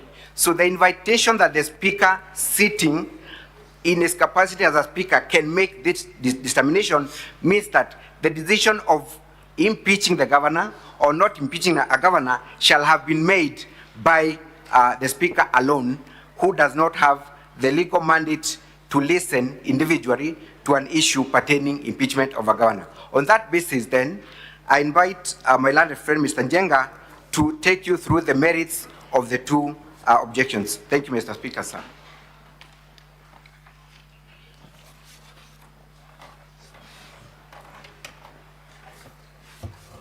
Mr. Speaker, honorable members, I'll go straight to the objections because of time. In addition to the argument made by my learned friend, I invite the Honorable House, August House, to consider the import and purport of Rule 2 of the third schedule of the standing orders, which grants express jurisdiction to the Senate on two things: A, to investigate the matter, and two, to make determination on the particulars of the allegations. It is our submission that the power to make the determination, even on issues of law, remains always with the Senate, and it cannot be derogated by the application or by the interpretation of Rule 30. Rule 30 is clear. It's only on admission, competence, and any other issue regarding evidence, but not the competence of the entire motion. I proceed to respond on the question of the court orders that have been referred to by counsel. In making this response, I refer entirely to volume 8, that is the reply in affidavit of the County Assembly. I'll urge 3 quick points on that because of time, so that I can allow my colleague to refer to the last limb of the PO. First, we refer you to paragraph 8 to 13 of that reply in affidavit that speaks to the validity of the orders. The County Assembly position is that those orders are invalid. Those orders cannot be validated in the manner that is provided for by the judiciary. They cannot be validated from the judiciary CTS portal. Once you interrogate them against the practice directions of the High Court and all courts that we have already supplied a copy of, then you'll find that there is no means to verify as a house whether those orders indeed issued from the court. And that you'll find the particulars at paragraph 13. Interestingly, and we have a copy of the said orders, you will see as annexed in our affidavit, you'll see, for example, the first order that purportedly issued on the 2nd of October when the motion was being debated before the House. The parties to that order were the County Assembly and the Speaker of the County Assembly. but it appears that the orders mutated a day after without any reference to the procedure allowed and known to all of us as provided for under Rule 18 of the Mutunga rules as to how you can amend a petition and amend a motion before the House. So they mutated on the 3rd of October to thereafter bring the Senate and the Speaker of the Senate as parties to the order. How did they mutate? How was Senate and the Speaker brought to the same matter within a day without its participation? You will see that we have referred to the screenshots that made the County Assembly aware of these orders. These orders, the County Assembly has taken the position that it was not served with those orders, and that is paragraph 9 of the reply in affidavit. That's an issue of fact that shall require strict proof. We have not been led to any affidavit of service by council as to indicate whether those orders were served. It is straight law that an order that has not been served is inoperative for all intents and purposes, including these proceedings. The orders appear to have been, and I'm referring to page 8 of this volume. If you look at the timestamp on top, they appear to have been circulated as early as 11:50 a.m. But when you go to the CTS portal of the judiciary, the application that yielded these orders was filed at 12:10. So we have a situation, honorable members, where an order issued before even the application was filed. That is for the Senate to consider, and we have escalated that matter as an issue of investigation before the JSC, Judicial Service Commission. We have annexed a letter, a very comprehensive letter, that I do not wish to reiterate its contents on before this House. Secondly, as I finish, without prejudice to those arguments, we have argued, and I want to make reference to paragraph 19 of the reply in affidavit. We have argued on the import of these orders. Are they applicable to the Senate to the intent of stopping the Senate from hearing these particular impeachment proceedings? We have referred to the decision by the Supreme Court in the Justice Kericho matter. This decision is annexed for the benefit of Senate. It's a decision that I had the pleasure of arguing in the Supreme Court together with Senator Professor Ojenda, who is seated here, where the Supreme Court was quite explicit that a court cannot restrain a constitutional organ that is operating within its time-bound constitutional limits. And that I refer to the holding of the Supreme Court at paragraph 11, which you'll find at page 20 of the volume. The import of that holding to this House is that the two orders referred to by counsel for the county governor cannot serve or cannot have the effect of stopping the proceedings before this House.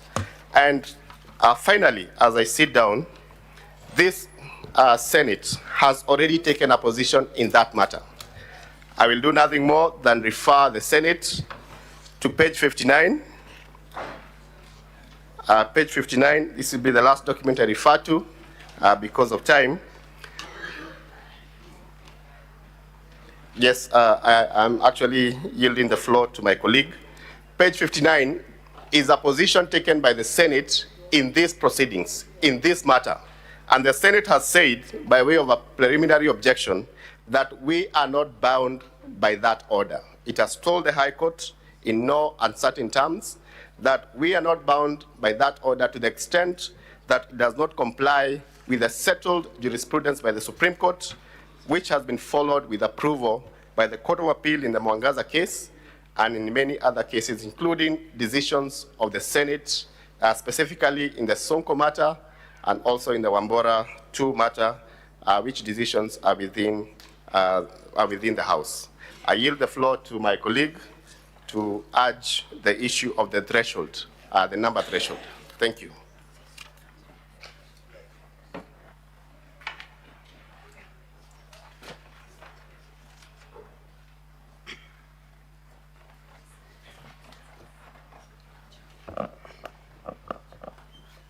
Mr. Speaker, sir, honorable members, for the record, my name is Hilary Kiplangat. I will address the third preliminary objection, which is the question of whether the threshold of 2/3 required by Section 33 of the County Governments Act was met in the impeachment of Governor Honorable Eric Mutai. Mr. Speaker, sir, honorable members, Section 33 of the County Governments Act indeed requires the County Assembly to satisfy a threshold of 2/3 of its members to pass a motion for the impeachment of the governor. The controversy in this case, Honorable Speaker, is that 31 members voted in support of the motion, and in the humble submissions of the Speaker as per the Hansard of that day, that constituted 2/3 of the members of the County Assembly. Mr. Speaker, sir, in his ruling, the Speaker of the County Assembly, in page 131 of volume 1 of our documents, allowed himself to be guided by a decision of the High Court. The orders. Mr. Speaker, sir, we take this Senate very seriously. Mr. Speaker, we urge the House to look at what the law provides and if we can scale down to that. And this House, Mr. Speaker, let it not be the House that sets the record or give precedence that you can play with numbers. Let the House be very firm in its decision and uphold the rule of law. That will be all, Honorable Speaker.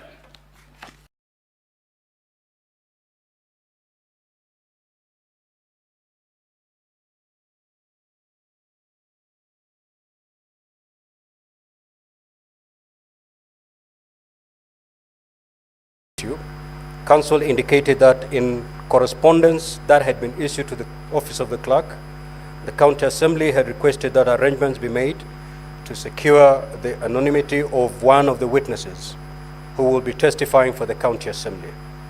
Council reiterated that pursuant to Rule 28, Part 1 of the third schedule to the Senate Standing Orders, the County Assembly sought that the necessary arrangements and facilitation be provided in this regard.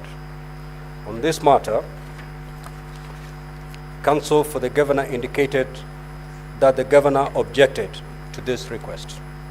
And two, on the second issue, Counsel indicated that on the receipt of documentation filed by the Governor on Sunday, 12th of October 2024, the County Assembly had observed that the Governor proposed to raise a number of preliminary questions. In this regard, the County Assembly had prepared an affidavit dated 13th of October 2024 in response to the preliminary questions, and the County Assembly sought that the affidavit be admitted and be deemed to be properly on record. On this matter, Counsel for the Governor indicated that they had no objection, and consequently, the affidavit was made available to all senators. Counsel for the Governor raised the following three preliminary questions and issues. One, the first preliminary issue related to the documents submitted by the Governor. Counsel stated that the documentation was not properly paginated and sought the indulgence of the Senate to be allowed to withdraw and replace the documentation. Counsel for the County Assembly did not object to this request, and the documentation was subsequently availed to all senators. This matter was therefore dispensed with. In the second preliminary issue, Counsel stated that on the 3rd of October 2024, the High Court at Kericho had issued orders restraining the County Assembly of Kericho, the Speaker of the County Assembly of Kericho, the Senate, and the Speaker of the Senate from considering the impeachment matter. Counsel referred the Senate to the order and specifically cited paragraph 5 of the order, which reads as follows: that pending the inter-parties hearing of the motion dated the 2nd of October 2024, an interim order is hereby issued to restrain the Senate and the Speaker from receiving or acting or presenting to the plenary of the Senate and or allowing for debate at the Senate, at plenary, or at any Senate committee at all discussing and or making any decision or resolution in regard to the impeachment of the petitioner, Governor, Kericho County Government. Council therefore urged the Senate to find that in light of the court order, the matter should not proceed before the Senate. On this matter, Council for the County Assembly indicated that the County Assembly objected to this preliminary issue, stating that the matter did not fit within the definition of a preliminary objection, that it was not a pure question of law, but rather a question of fact. Council stated that the County Assembly, in its replying affidavit, had provided evidence and would be making submissions to the effect that no such court orders existed. The third preliminary issue related to the matter of whether two-thirds threshold required under Section 33 of the County Governments Act, Cap 265 of the laws of Kenya, and the Kericho County standing orders were met. It was the submission of the Council for the Governor that the threshold had not been made, as 31 rather than 32 senators voted in favor of the motion for the proposed removal from office by impeachment, had not met, as 31 rather than 32 MCAs voted in favor of the motion for the proposed removal from office by impeachment of the Governor of Kericho County. Council therefore urged that on this basis alone, the impeachment proceedings could not proceed. Council for the County Assembly took a different view on this matter. First, urging that this was not a matter that could be disposed of as a preliminary matter, and that the County Assembly intended to adduce evidence to prove its case on this particular matter. Council therefore urged that it was necessary, therefore, that this matter to be canvassed within the context of the hearing so that the evidence would be presented and tested in cross-examination. A number of senators spoke to these matters in the morning sitting and in this afternoon sitting. Now, honorable senators, ladies and gentlemen, arising from the preliminary issues and having dispensed with those relating to the submission of documentation, the following are the issues that require determination and further guidance. Number one, whether in light of the court order, if any, the Senate is able to proceed with the hearing of the proposed removal from office by impeachment of the Governor of Kericho County. Two, whether as contended by the Governor, the threshold of two-thirds required at the County Assembly was not met. And three, whether the request by the County Assembly for arrangements to be made to secure the anonymity of one of the witnesses who will be testifying for the County Assembly should be allowed. Now, honorable senators, ladies and gentlemen, it is noteworthy that only two of these three issues need to be determined in the first instance, namely whether in light of the court order, if any, the Senate is able to proceed with the hearing of the proposed removal from office by impeachment of the Governor of Kericho County, and secondly, whether as contended by the Governor, the threshold of two-thirds required at the County Assembly was not met. The third issue on whether the request by the County Assembly for arrangement to be made to secure the anonymity of one of the witnesses who will be testifying for the County Assembly should not be allowed will depend on the outcome of the first two questions. In respect of the first issue, which is whether in light of the court order, the Senate is able to proceed with the hearing of the proposed removal from office by impeachment of the Governor of Kericho County, the Senate has been faced with similar circumstances in the past. On each occasion, the Senate has had to carefully consider two competing constitutional imperatives that arise. On the one hand, Article 2 of the Constitution provides for the supremacy of the Constitution and for the obligation of all persons and all state organs to abide by the Constitution. On the other hand, Article 1 of the Constitution provides that all sovereign power belongs to the people, and this sovereign power is delegated to the various state organs at both national and county level of government. In accordance with the doctrine of separation of powers, each of these organs is required to perform their functions in accordance with the Constitution while observing the principles of comity and respect for jurisdiction as between state organs. In the words of the former Speaker of the National Assembly, the Honorable Kenneth Marende, while delivering a communication in the National Assembly on the 3rd of September 2009, had this to say, and I quote, "Power thus divided presents the absolutism of the executive, the possible anarchy of parliament, on the presumption of the judiciary. The operation of the principle of separation of powers both separates the blends powers so that each branch serves as a check and balance on the powers of the other. It ensures the protection of the rule of law and secures the fundamental rights of an individual. The principle of separation of powers has a superficial simplicity, but is in reality inherently complex. In a communication delivered on the 23rd of October 2019, the then Deputy Speaker of the Senate, Senator Professor Kithure Kindiki, had occasion to consider this matter. The matter arose in the context of the proposed removal from office by impeachment of the then Governor of Taita Taveta County. The Senator for Taita Taveta County, then Senator Maruma, rose on a point of order and sought the directions of the Deputy Speaker on whether it was in order for the Senate to continue deliberating on a motion and taking further action while there was active proceedings in the matter. In the course of communication, the Deputy Speaker explained why an injunction of Parliament was untenable. The Deputy Speaker stated as follows, and I quote, "Firstly, an injunction by the court against Parliament is a frontal and deadly attack on the substrum and hallowed legal doctrine of separation of powers, the bedrock of our Constitution. Separation of powers creates separate and distinct arms of government with equal but different powers. Each arm must exercise its powers in a fine balancing act to ensure that it carries out its functions without infringing on the powers of another branch of government. Secondly, curtailing Parliament's constitutional responsibilities undermines the sui generis nature of Parliament. Members of Parliament are direct representatives of the people, and thus Parliament cannot be prevented from giving a voice to the will of the people of Kenya.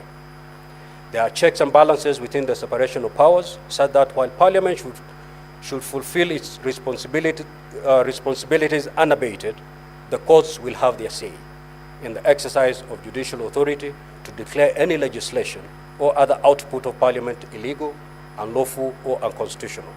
And thirdly, attempts to injunct Parliament are inimical to the desired levels of institutional comity and cordial relations among the branches of government.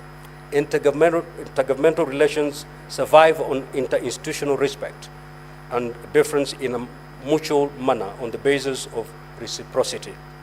Parliament ought to respect the judiciary, and the opposite is also true. Now, honorable senators, ladies and gentlemen, the Supreme Court and the petition number 32 of 2014, that is Justice Kericho Mate and another versus Martin Nyaga Wambora and another, 2017, also had an occasion to consider the competing constitutional imperatives and Articles 1 and 2 of the Constitution in what will be described in legal parlance as the locus classicus on this particular matter. In this matter, therefore, the Senate had resolved to remove the then governor of Embu County, Governor Martin Wambora, from office by impeachment. Additionally, the High Court had issued conservatory orders, the effect of which were to prevent the impeachment of the governor. Following his impeachment, the governor challenged the impeachment by an application before the High Court and sought interim orders for his reinstatement into office and an order of contempt of court against the appellants, that is the Speaker and Clerk of the County Assembly of Embu, for allowing an impeachment motion to be discussed, passed while a conservatory order was in place. The governor was successful in his application. The court held that all proceedings conducted in disobedience of the court orders were null and void and found the appellants guilty of contempt. Aggrieved by this decision, the appellants filed an appeal at the Court of Appeal challenging the findings of the High Court. The Court of Appeal affirmed the findings of the High Court, leading to the appeal to the Supreme Court. Before the Supreme Court, the appellants asked that the trial court ought to have noted the legitimate dilemma facing the Speaker of the County Assembly, who was subject to constitutional timelines, yet was faced with a court order stopping the process. It was urged and argued that in this case, that the Speaker had complied with the Constitution in the context in which the question of constitutional obligation on the one hand and the burden of knowledge of the court order on the other were at stake, and asked the court to clarify to what extent parties would be in violation of legal requirements if court orders that conflicted with constitutional deadlines were binding on them. In rendering its decision, The Supreme Court made reference to the decision of the Court of Appeal in the case of Mumo Matemo versus Trusted Society of Human Rights Alliance and two others, Civil Appeal number 290 of 2012, where the Court of Appeal adopted the High Court position on the doctrine of separation of powers to this effect. I quote, separation of powers must mean that the courts must show a deference to the independence of the legislature as an important institution in the maintenance of our constitutional democracy, as well as accord the executive sufficient latitude to implement legislative intent. Yet, as the respondent also concede, the courts have an interruptive role, including the last word in determining the constitutionality of all government actions. The Supreme Court further made reference to its decision in the Speaker of the Senate and another versus Attorney General and four others, reference number 2 of 2013,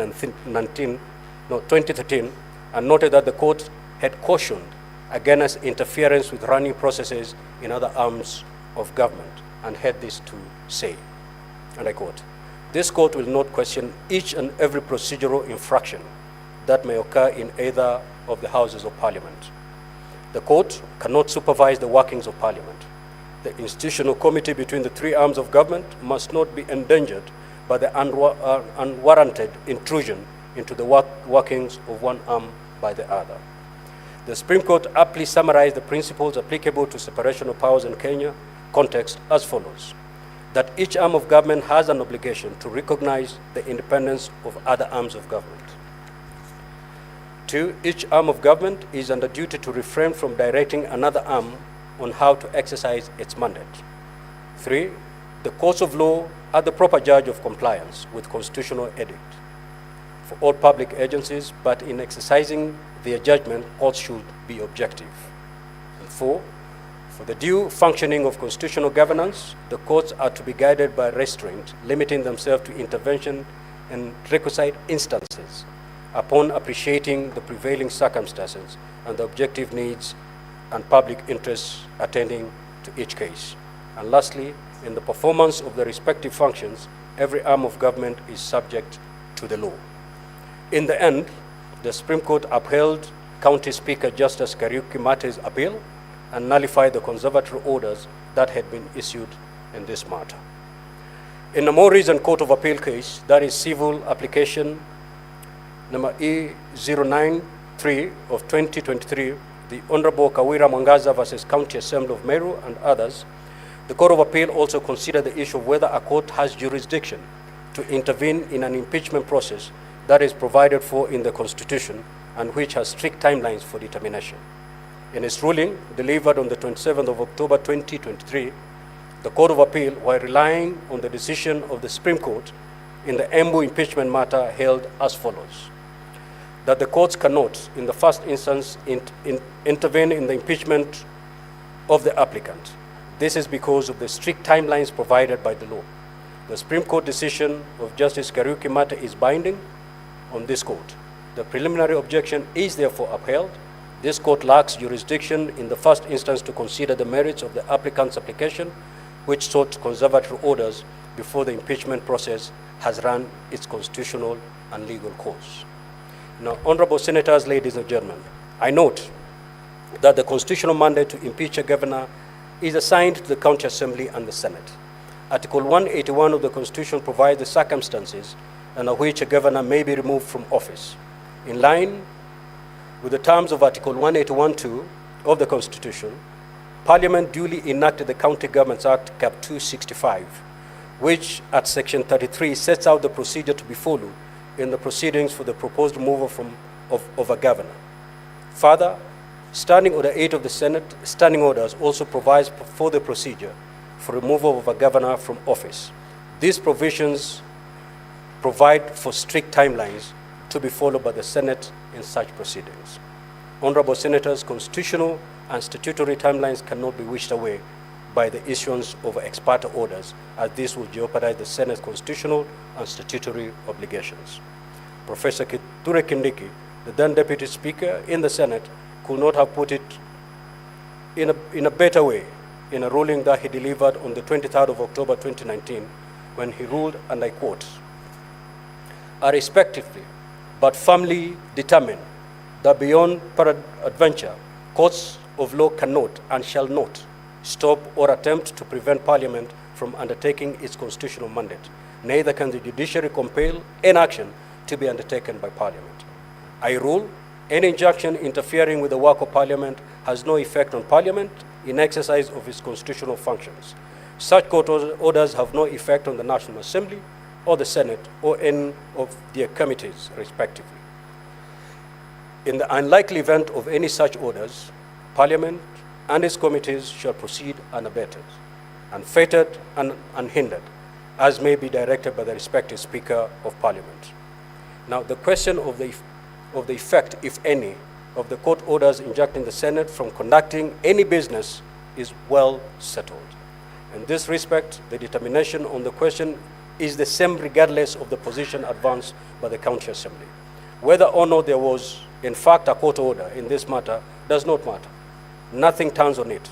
The result is the same, which is that Parliament cannot be prevented from the discharge of its constitutional functions by dint of an order of the court. The second issue then is for the second issue for determination then is whether, as contended by the governor, the threshold of 2/3 required at the County Assembly was not met. Related to this question is whether this is a question of fact, necessitating evidence to be adduced by the county, as contended by the County Assembly, or a pure question of law requiring to be determined before the proceedings can continue. In other words, is this a classical preliminary objection or not? This question is important because in virtually all impeachment proceedings before the Senate, preliminary objections have been raised, and in no instance has the Senate terminated proceedings on the basis of a preliminary objection. Successive speakers have ruled that a preliminary objection would be considered together with the evidence and determined on the merits of the matter. In truth, the findings have meant that the preliminary objection raised did not fit within the true character of a preliminary objection. Now, a preliminary objection was defined in the case of Mukisa Biscuit Manufacturing Company Limited versus West End Distributors 1969, EA 696, as follows. A preliminary objection consists of a point of law which has been pleaded or which arises by clear implication out of pleadings and which is argued as a preliminary point and which, if argued as a preliminary point, may dispose of the suit. A preliminary objection raises a pure point of law which is argued on assumption that all the facts pleaded by the other side are correct. It cannot be raised if any fact has not been ascertained or if what is sought is the exercise of a judicial discretion. In this case, it is not in contention that the County Assembly of Kericho has 47 members, and 31 of these members voted in favor of the motion for the proposed removal from office by impeachment of the governor of Kericho County. The only question that has arisen as a preliminary matter is whether the 2/3 threshold was met and the consequence if such threshold was not met. Linked to this question, it is the question whether this is a matter to be determined by the Speaker under Rule 30 of Part 1 of the third schedule to the Senate Standing Orders, or a matter to be determined by plenary. This matter was argued by counsel for the governor in support over determination by the Speaker, while the County Assembly took the opposite view. Senators who spoke supported the view advanced by the County Assembly. It is not in doubt that the trial court in impeachment matters is the Senate. It is, however, also not in doubt that Rule 30 vests in the Speaker as the presiding officer the power to make certain determination for purpose of continuity of proceedings, of impeachment proceedings. Nevertheless, taking one thing with another, and in the context of the totality of the current proceedings, I rule that the question on whether to uphold the preliminary objection raised by the counsel for the governor on the matter of whether the threshold for impeachment was met will be determined in the present case by a vote of the Senate. This is so because, as earlier explained in this ruling, the preliminary objection raised in the present case is of such momentous character that it goes to the substratum of the impeachment proceedings and has the prospect of terminating the proceedings at this point. The County Governments Act and the Senate Standing Orders did not contemplate a situation where the Speaker is called upon to terminate the proceedings in a proposed impeachment without the participation in that decision by the Senate. I further rule that considering that the effect of this vote could be a determination of the impeachment process as a whole, this is a matter concerning counties. And accordingly, the preliminary objection will be upheld if supported by 24 delegations. In such event, the present proceedings will forthwith terminate.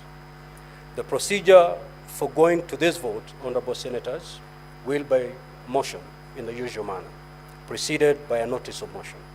The vote will be taken upon the conclusion of debate in the usual manner, and to this end, I have directed the clerk to prepare and circulate a supplementary order paper containing the notice of motion and the motion as soon as I conclude with this ruling. One further matter from the preliminary issues raised remains outstanding, which is the matter of the request made by the County Assembly for the protection of the witness. This question will only become relevant after the disposal of the motion. It is so directed. Thank you.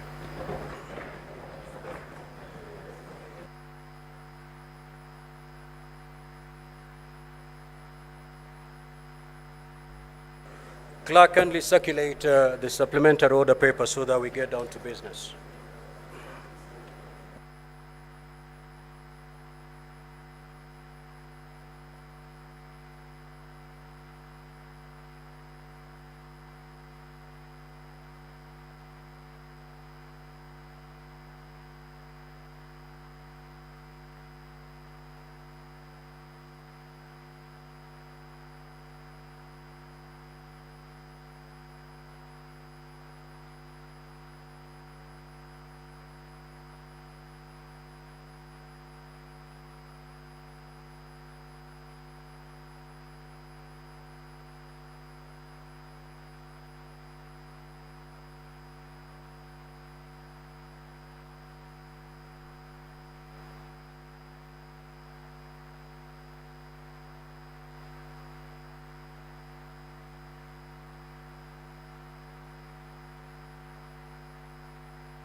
Senate Majority Leader ni nani?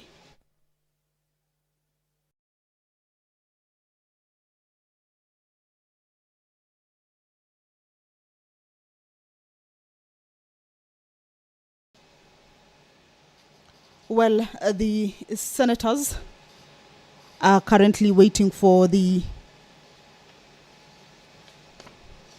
supplementary order paper to be availed to them. Remember, this is as directed by the Speaker. The rulings on 2 preliminary objections that had been raised by the governor's legal team. One of them, the Speaker has ruled on, that is with regards to the court order on the matter of impeachment or removal from office by way of impeachment of the Kericho governor.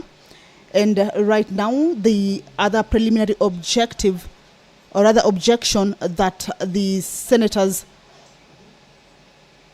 were considering was with regards to the threshold. The votes that supported the impeachment of the Kericho governor were 31 MCAs. This being a number that was contended by the legal team, indicating that the threshold, which is supposed to be 31.3, following the number of the MCAs, that it's 47, and that by 31 the threshold has not been met. So that is an objection. The Speaker has left it in the hands of the delegation, the 47 members of the Senate, who in a few will be taking a vote on whether the threshold was met or not. But the procedure, as indicated or directed by the Speaker, is that it will... Let us take a seat. Clerk, proceed to call the next order, please. Order number 2, notice of motion. The Majority Leader.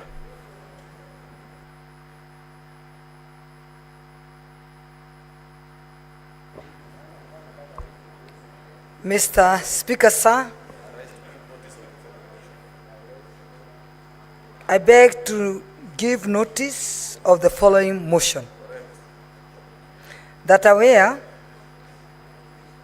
that pursuant to Article 181 of the Constitution and Section 33 of the County Governments Act, on Wednesday, 2nd October 2024, the County Assembly of Kericho approved a motion for the removal from the office by impeachment of the Honorable Dr. Eric Kipkoech Mutai, Governor of Kericho County, noting that by the letter reference number KCASP/3 volume 1434, dated Wednesday, 2nd October 2024, and received in the office of the Speaker on the same day, the Speaker of the County Assembly of Kericho informed the Speaker of the Senate of the approval of the motion by the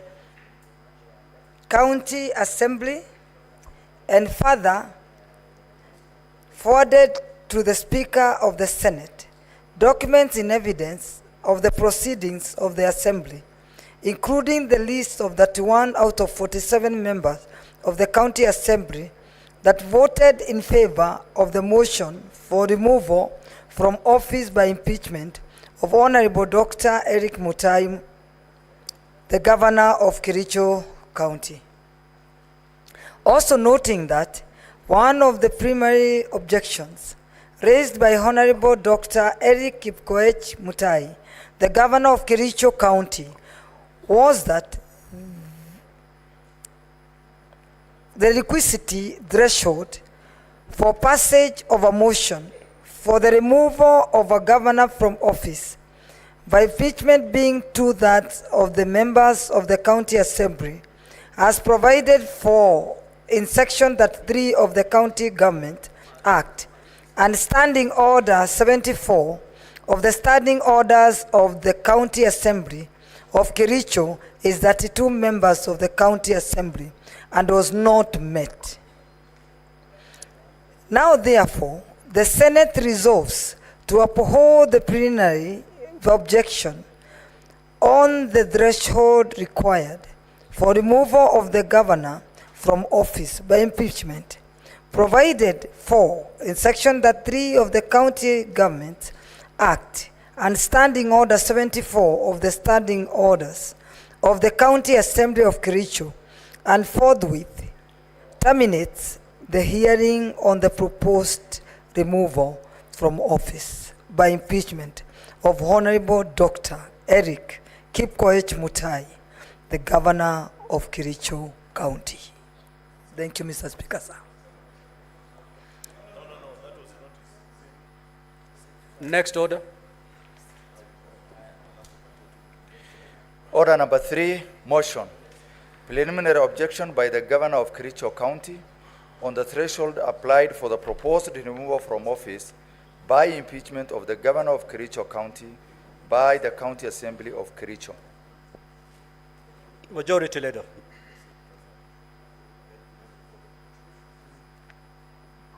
Mr. Speaker, sir, I beg to move the following motion. That aware that pursuant to Article 181 of the Constitution and Section 3 of the County Government Act, on Wednesday, 2nd October 2024, the County Assembly of Kericho approved a motion for the removal from the office by impeachment of the Honorable Dr. Eric Kipkoech Mutai, Governor of Kericho County. Noting that by a letter reference number KCA SP3 Volume 34, dated Wednesday, 2nd October 2024, and received in the office of the Speaker on the same day, the Speaker of the County Assembly of Kericho informed the Speaker of the Senate of the approval of the motion by the County Assembly, and further forwarded to the Speaker of the Senate documents in evidence of the proceedings of the Assembly, including the list of 31 out of 7 members of the County Assembly that voted in favor of the motion for removal from the office by impeachment of Honorable Dr. Eric Kipkoech Mutai, the Governor of Kericho County. I beg to move. Mr. Speaker, sir,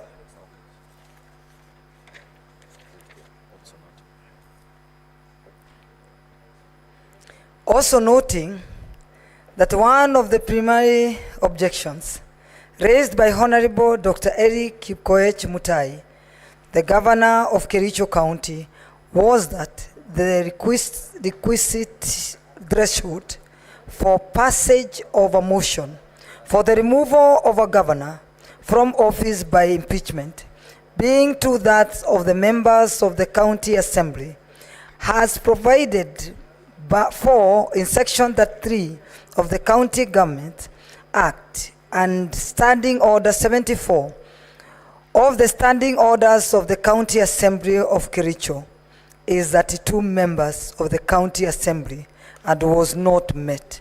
Now, therefore, the Senate resolves to uphold the primary objection on the threshold required for removal of a governor from office by impeachment, provided for as a Section 3 of the County Government Act and Standing Order 74 of the Standing Orders of the County Assembly of Kericho, and forthwith terminate the hearing on the proposed removal from office by impeachment of Honorable Dr.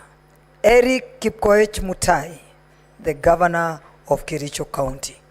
Mr. Speaker, sir, I beg to move and request Senator Mazayo to second. Thank you, Mr. Speaker, sir.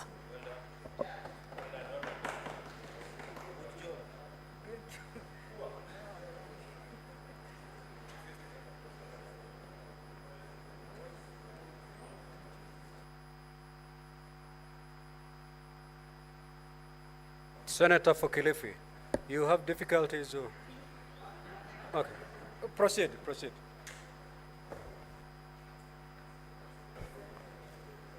Mr. Speaker, reading the mood.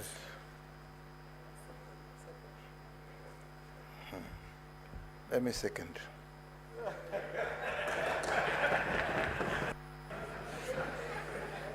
Now, Honorable. Order. Senator Chimera. Now, Honorable Senators, I'll proceed to propose the question. That aware that pursuant to Article 181 of the Constitution and Section 33 of the County Governments Act, on Wednesday, the 2nd of October 2024, the County Assembly of Kericho approved a motion for the removal from office by impeachment of the Honorable Dr. Eric Kipkoech Mutai, Governor of Kericho County. Noting that by a letter reference number KCA/SP/3 Volume 1/4 into bracket 34, dated Wednesday of 2nd October 2024, and received in the office of the Speaker on the same day, the Speaker of the County Assembly of Kericho informed the Speaker of the Senate of the approval of the motion by the County Assembly and further forwarded to the Speaker of the Senate documents in evidence of the proceedings of the Assembly, including the list of 31 out of 47 members of the County Assembly that voted in favor of the motion for removal from office by impeachment of Honorable Dr. Eric Kipkoech Mutai, the Governor of Kericho County.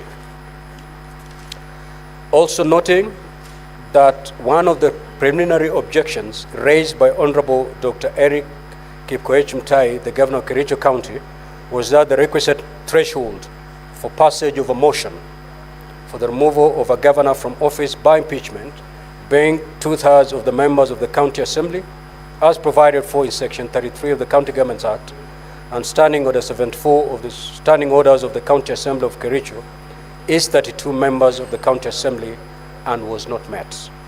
Now, therefore, the Senate resolves to uphold the preliminary objection on the threshold required for removal of a governor from office by impeachment, provided for in Section 33 of the County Governments Act and Standing Order 74 of the Standing Orders of the County Assembly of Kericho, and forthwith terminates the hearing on the proposed removal from office by impeachment of Honorable Dr. Eric Kipkoech Mutai, the Governor of Kericho County. Now, Honorable Senators, of course the floor is now open for you to debate this motion. However, if you may have noticed, debate actually preceded this motion. And with your consensus, therefore, and even assuming this motion is defeated, assuming, it means we have to start the hearing. It is now going to 5. And the case of the County Assembly has to be heard today, in the event that this motion is defeated. With that, Honorable Senators, would you then allow me to proceed and put the question? Yes. Very well. So I will now proceed to put the question.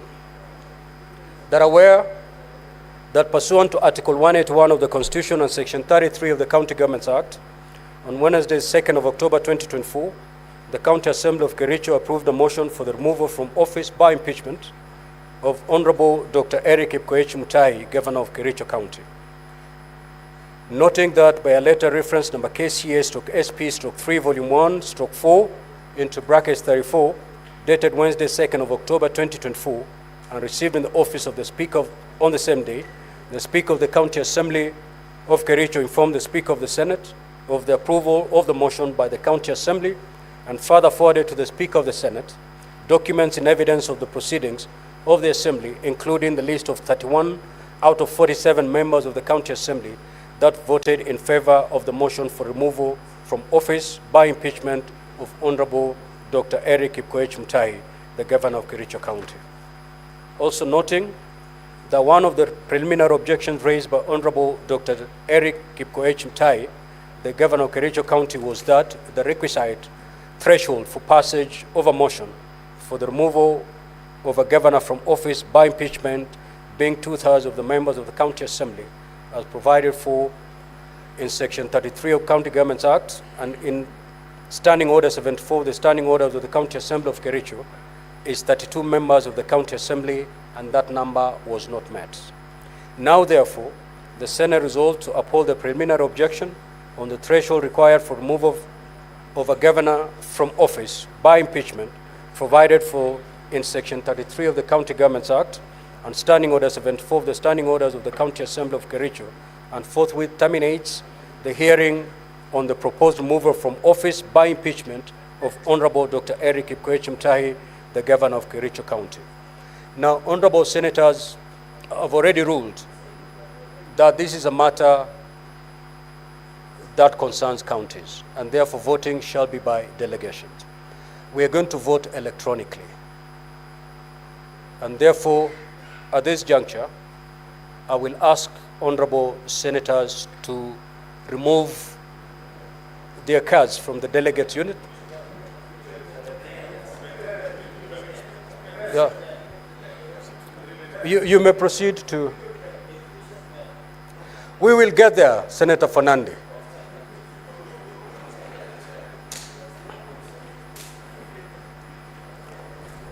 And the Sergeant at Arms, you can move around and pick unattended cards. And at this juncture, I will ask the Sergeant at Arms, as they do that, to ring the division bell for 5 minutes. Sergeant at Arms, as you collect the unattended cards, ring the division bell for 5 minutes.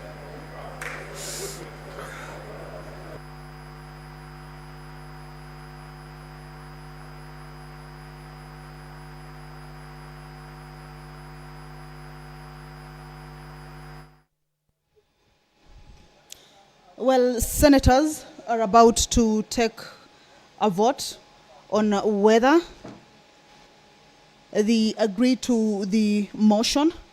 This is a motion that is that regards the preliminary objection by the governor of Kericho County on the threshold applied for the proposed removal from office by impeachment of the governor of Kericho County by the County Assembly of Kericho. This is a motion that seeks the senators to either uphold that preliminary objection. Remember, the governor's side had indicated that the threshold by the MCS to remove him from office from the County Assembly had not been reached, and that is the motion that the senators will be taking an electronic vote on. If they uphold that particular preliminary objection, of course, now that will be siding with what the governor is saying, then that would be the end of this particular impeachment process, since it will have terminated the hearing on the proposed removal from office by impeachment of that governor. If they do not uphold or object to that particular preliminary objection, then the proceedings will continue or will start as had been indicated by the Speaker. This is an electronic vote. That bell is for the senators to be able to check on their cards. Once that bell is off, then the door will be closed and the bars drawn. Those who will be participating are the 47 senators.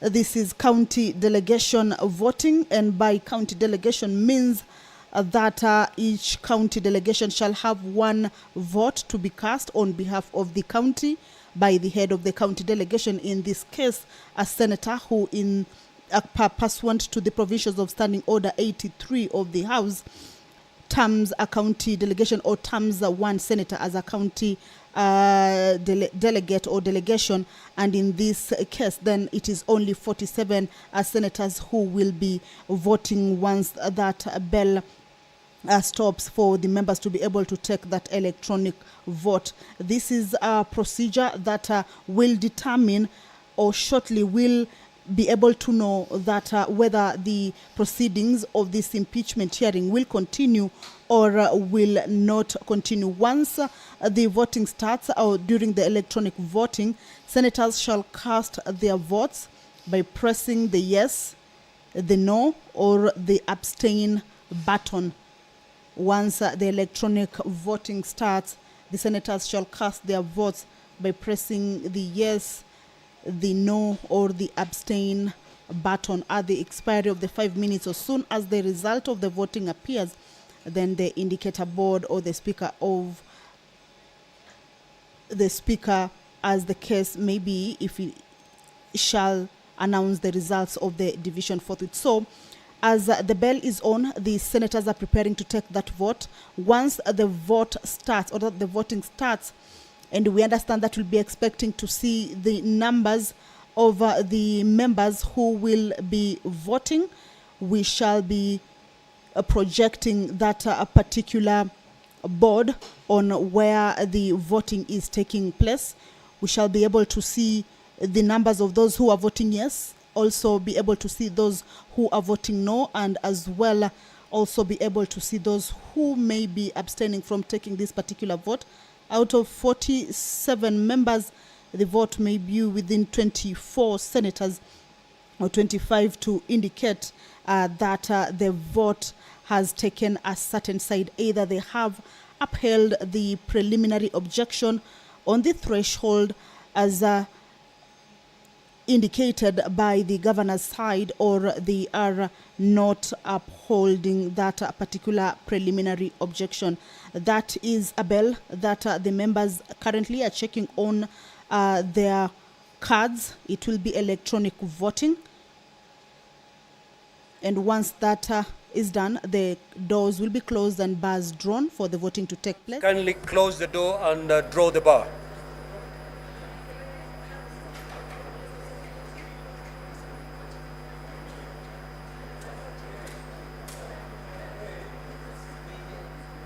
Honorable Senators, take your seats.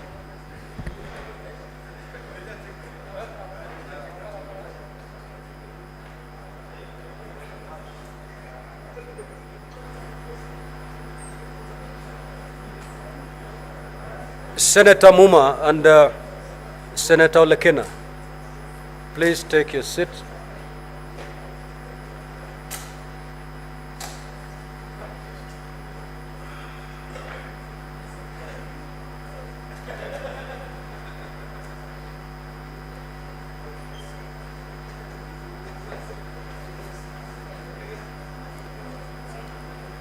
Honorable Senators, as I had already indicated, voting shall be done electronically, and therefore you may now proceed to log in. Honorable Senators, you may now proceed to log in. Proceed to log in and vote. Time is running. Honorable Senators, cast your vote.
Order, honorable senators.